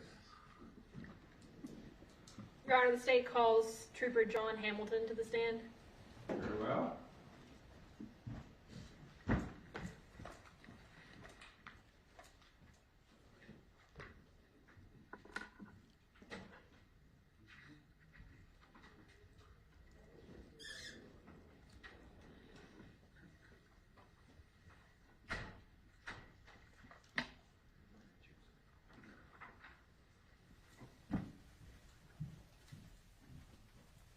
Raise your right hand, please, sir. Do you swear or affirm to tell the truth, the whole truth, and nothing but the truth, so help you God?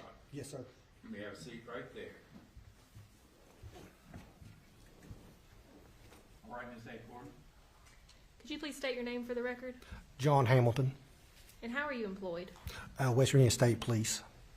And just for the jury's benefit, today you are testifying in your capacity as a civilian citizen, is that correct? Yes, ma'am. Are you familiar with Mike and Natalie Cochran? Yes, ma'am. Do you recall how you met them? Through football. What sort of a relationship did you have with them? We were friends with them.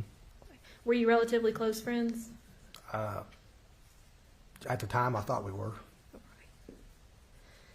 Just very briefly, did you and your wife invest in either of the Cochran's companies, TMS or TSG? My wife did. Okay.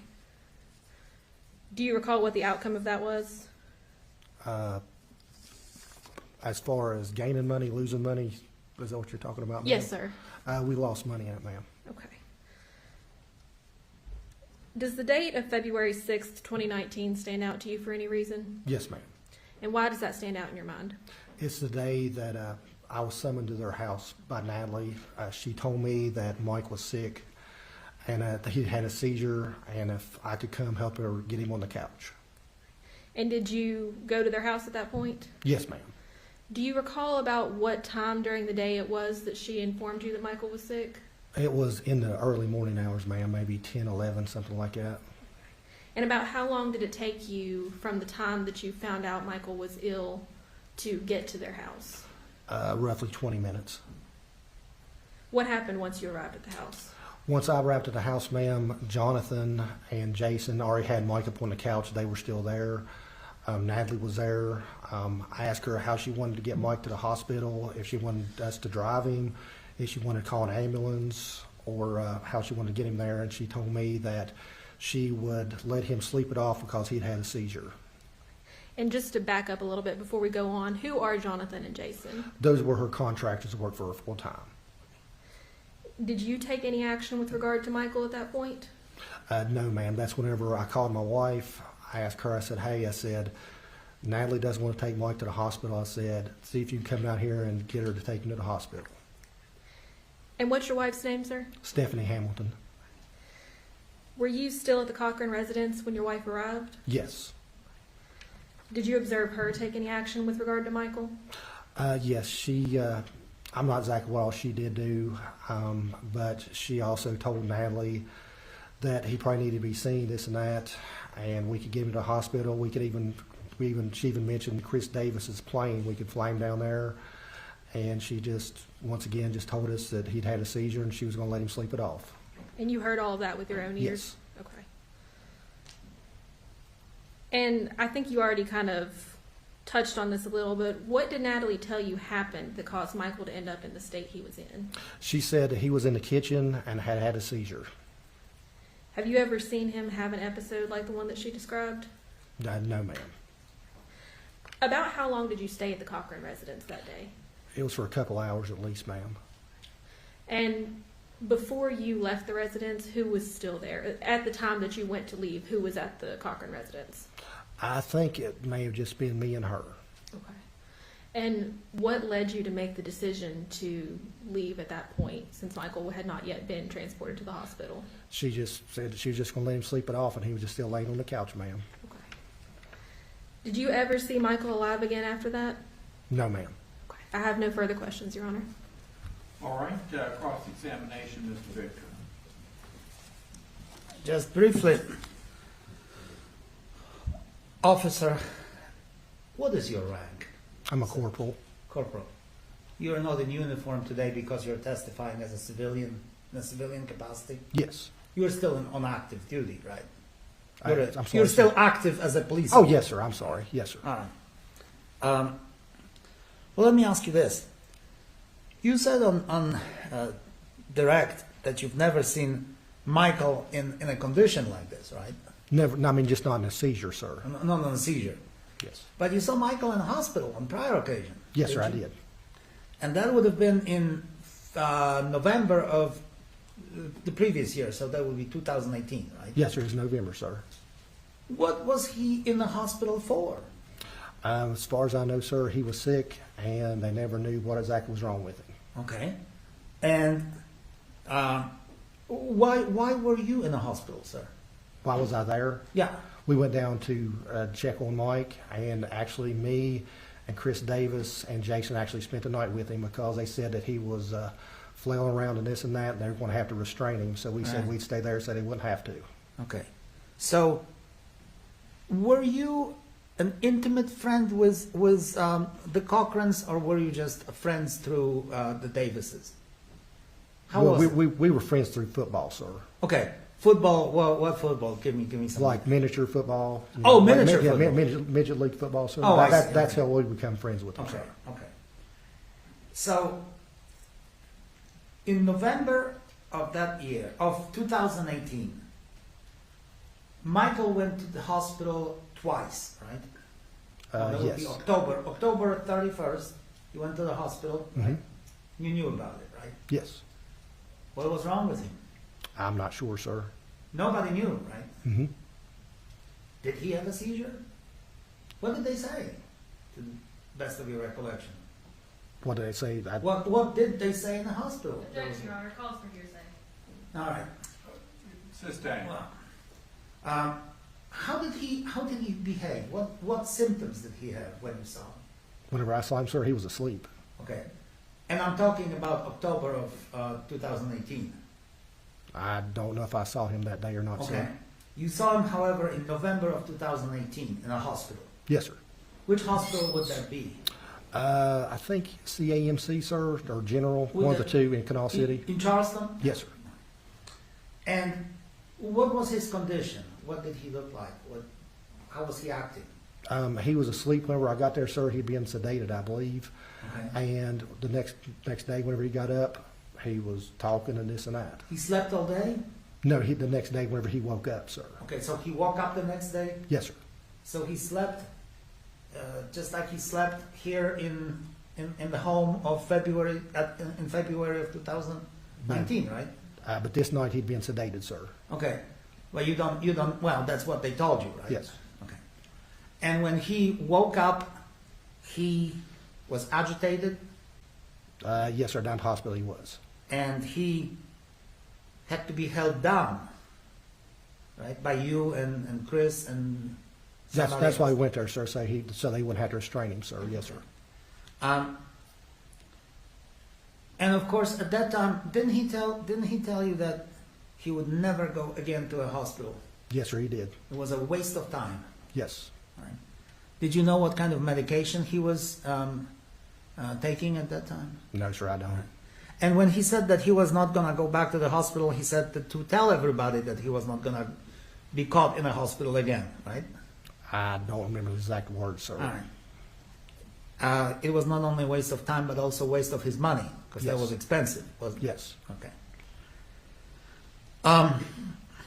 Now,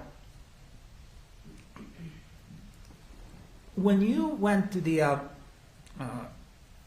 Cochran's residence in February of 2019, Michael was already asleep, you said? He was on the couch, yes, sir. On the couch. You don't really know what caused his condition, do you? No, sir. You don't know whether he was injected with something, or whether he hit his head against the counter, or whether he just collapsed, right? Or whether he just collapsed.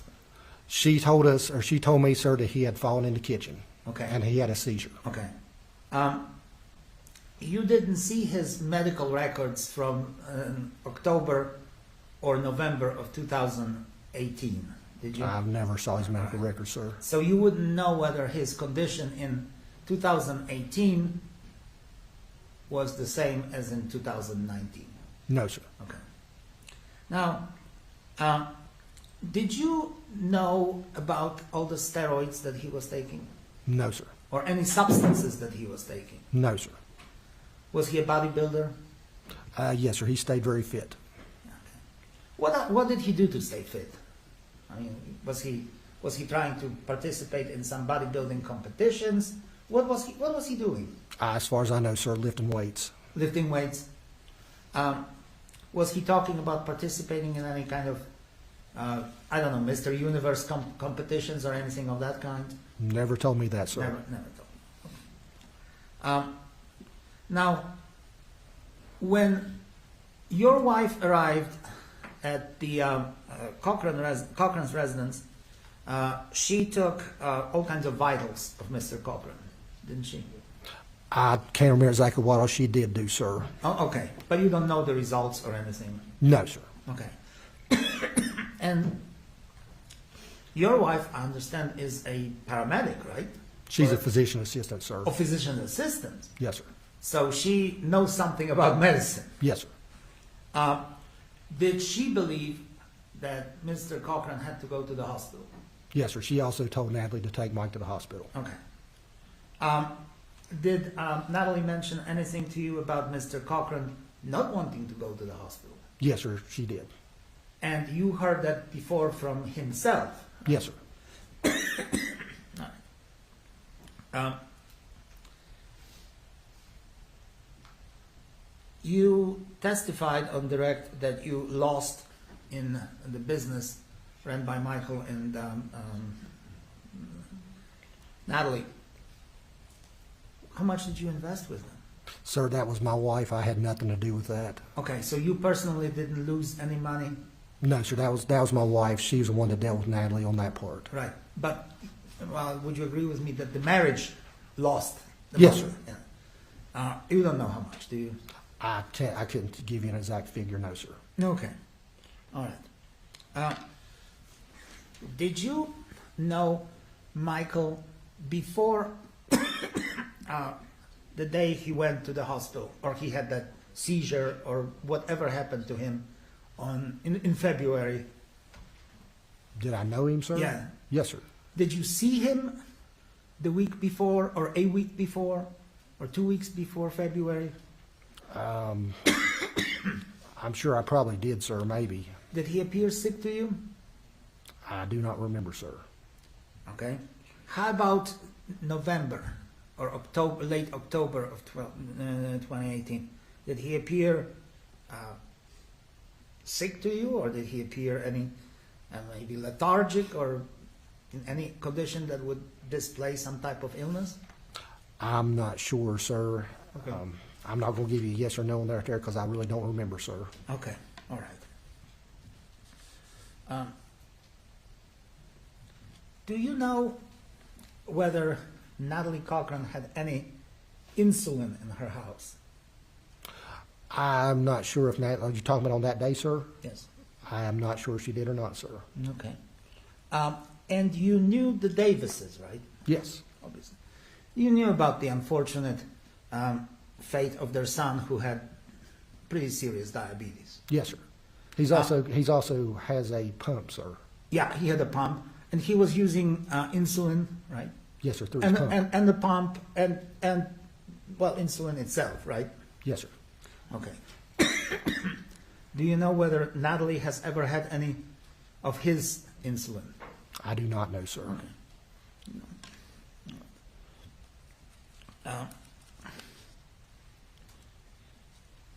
Did you also know that Michael had a back problem? I do not remember if he had a back problem or not, Okay. sir. Were there any sports activities involving the adults that you and Michael participated in? Not that I participated in, sir. Okay. Do you know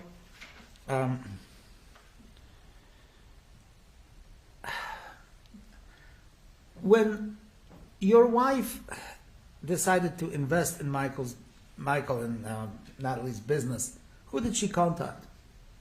Who did she contact? Yeah, about the investment. Actually, I believe Natalie contacted her, sir. Okay. Did she have any dealings with Michael? No, sir. No. Okay. Did you ever know about Michael's business, the investment business? No, sir. I don't know which business you're talking about. Did you know anything about his medicine intake? No, sir. Okay. Nothing about any steroids or anything, any other medication, legal or semi-legal? No, sir. Okay. All right, if I may have a moment. Certainly.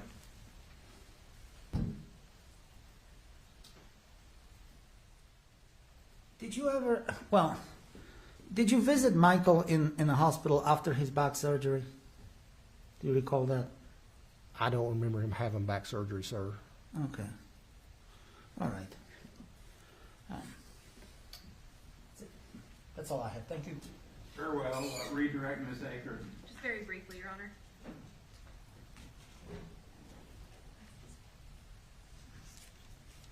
When you saw Michael in the hospital in late 2018, how did that compare with the condition you saw him in on February 6th of 2019?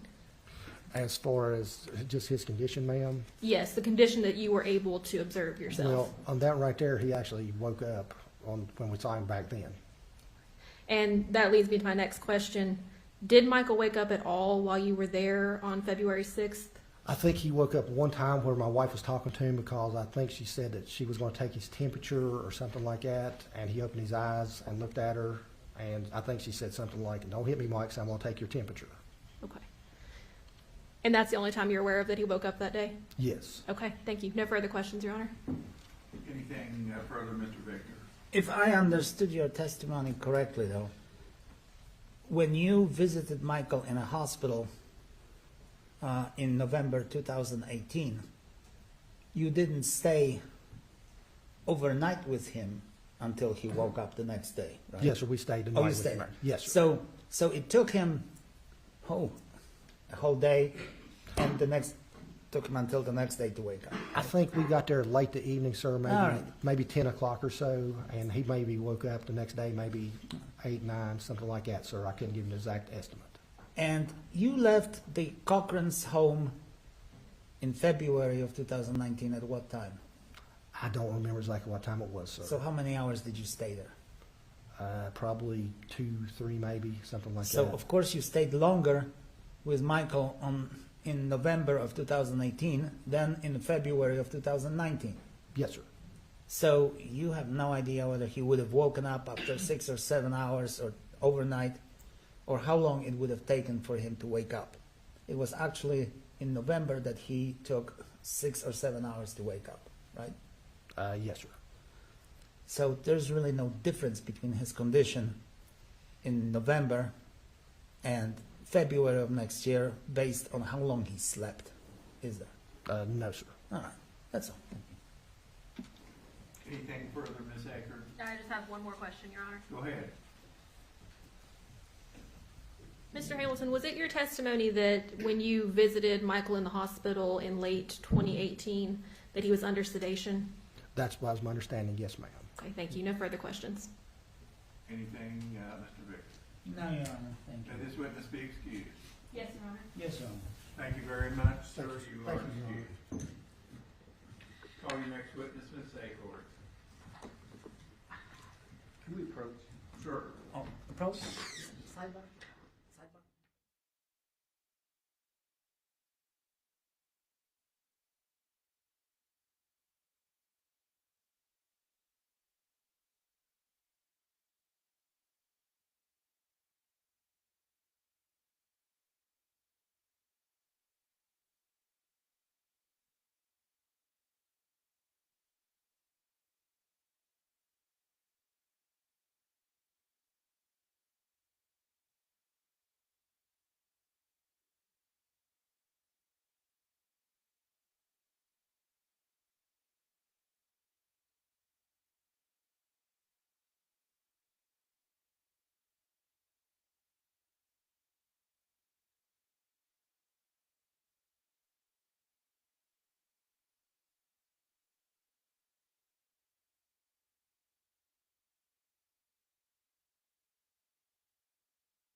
Members of the jury, I'm going to make up for yesterday. We are going to quit for the day, and that gives you a significant break and makes up at least a little bit for the fact that we had to stay so late last night. At least you can get home in time to watch Dr. Phil or whatever shows you enjoy. Please be careful. Please come back tomorrow. We need all of you. We've invested so much time and energy in this case, and we need everybody to continue on and maintain in your roles as jurors. Don't talk to anybody. Don't talk among yourselves. You can imagine you've seen dozens of cameras in the courtroom. It's going to be on TV. It's going to be on the internet. It's going to be in the newspaper. It's going to be on the radio.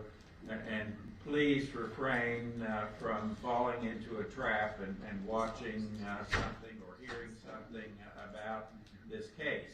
If someone should try to tell you things about it, please explain to them the circumstance and walk away or get away from them so that you don't hear anything that may taint your view of the matter.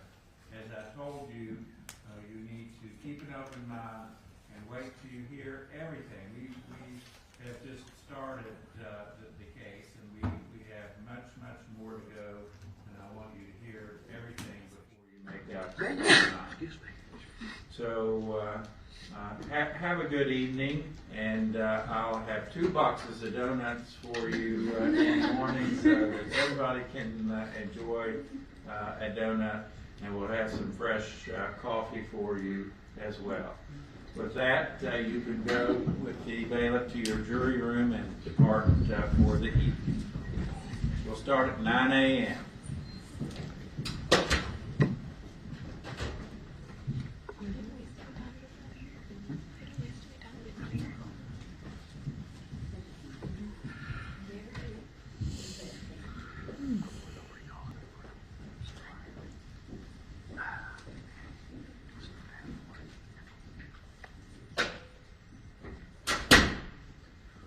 All right, are there any matters that we need to take up now out of the presence of the jury? Nothing from the state, Your Honor. Thank you. No, Your Honor. Thank you. Very well, we will adjourn for the day.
The system's rigged, man, it's time to break free.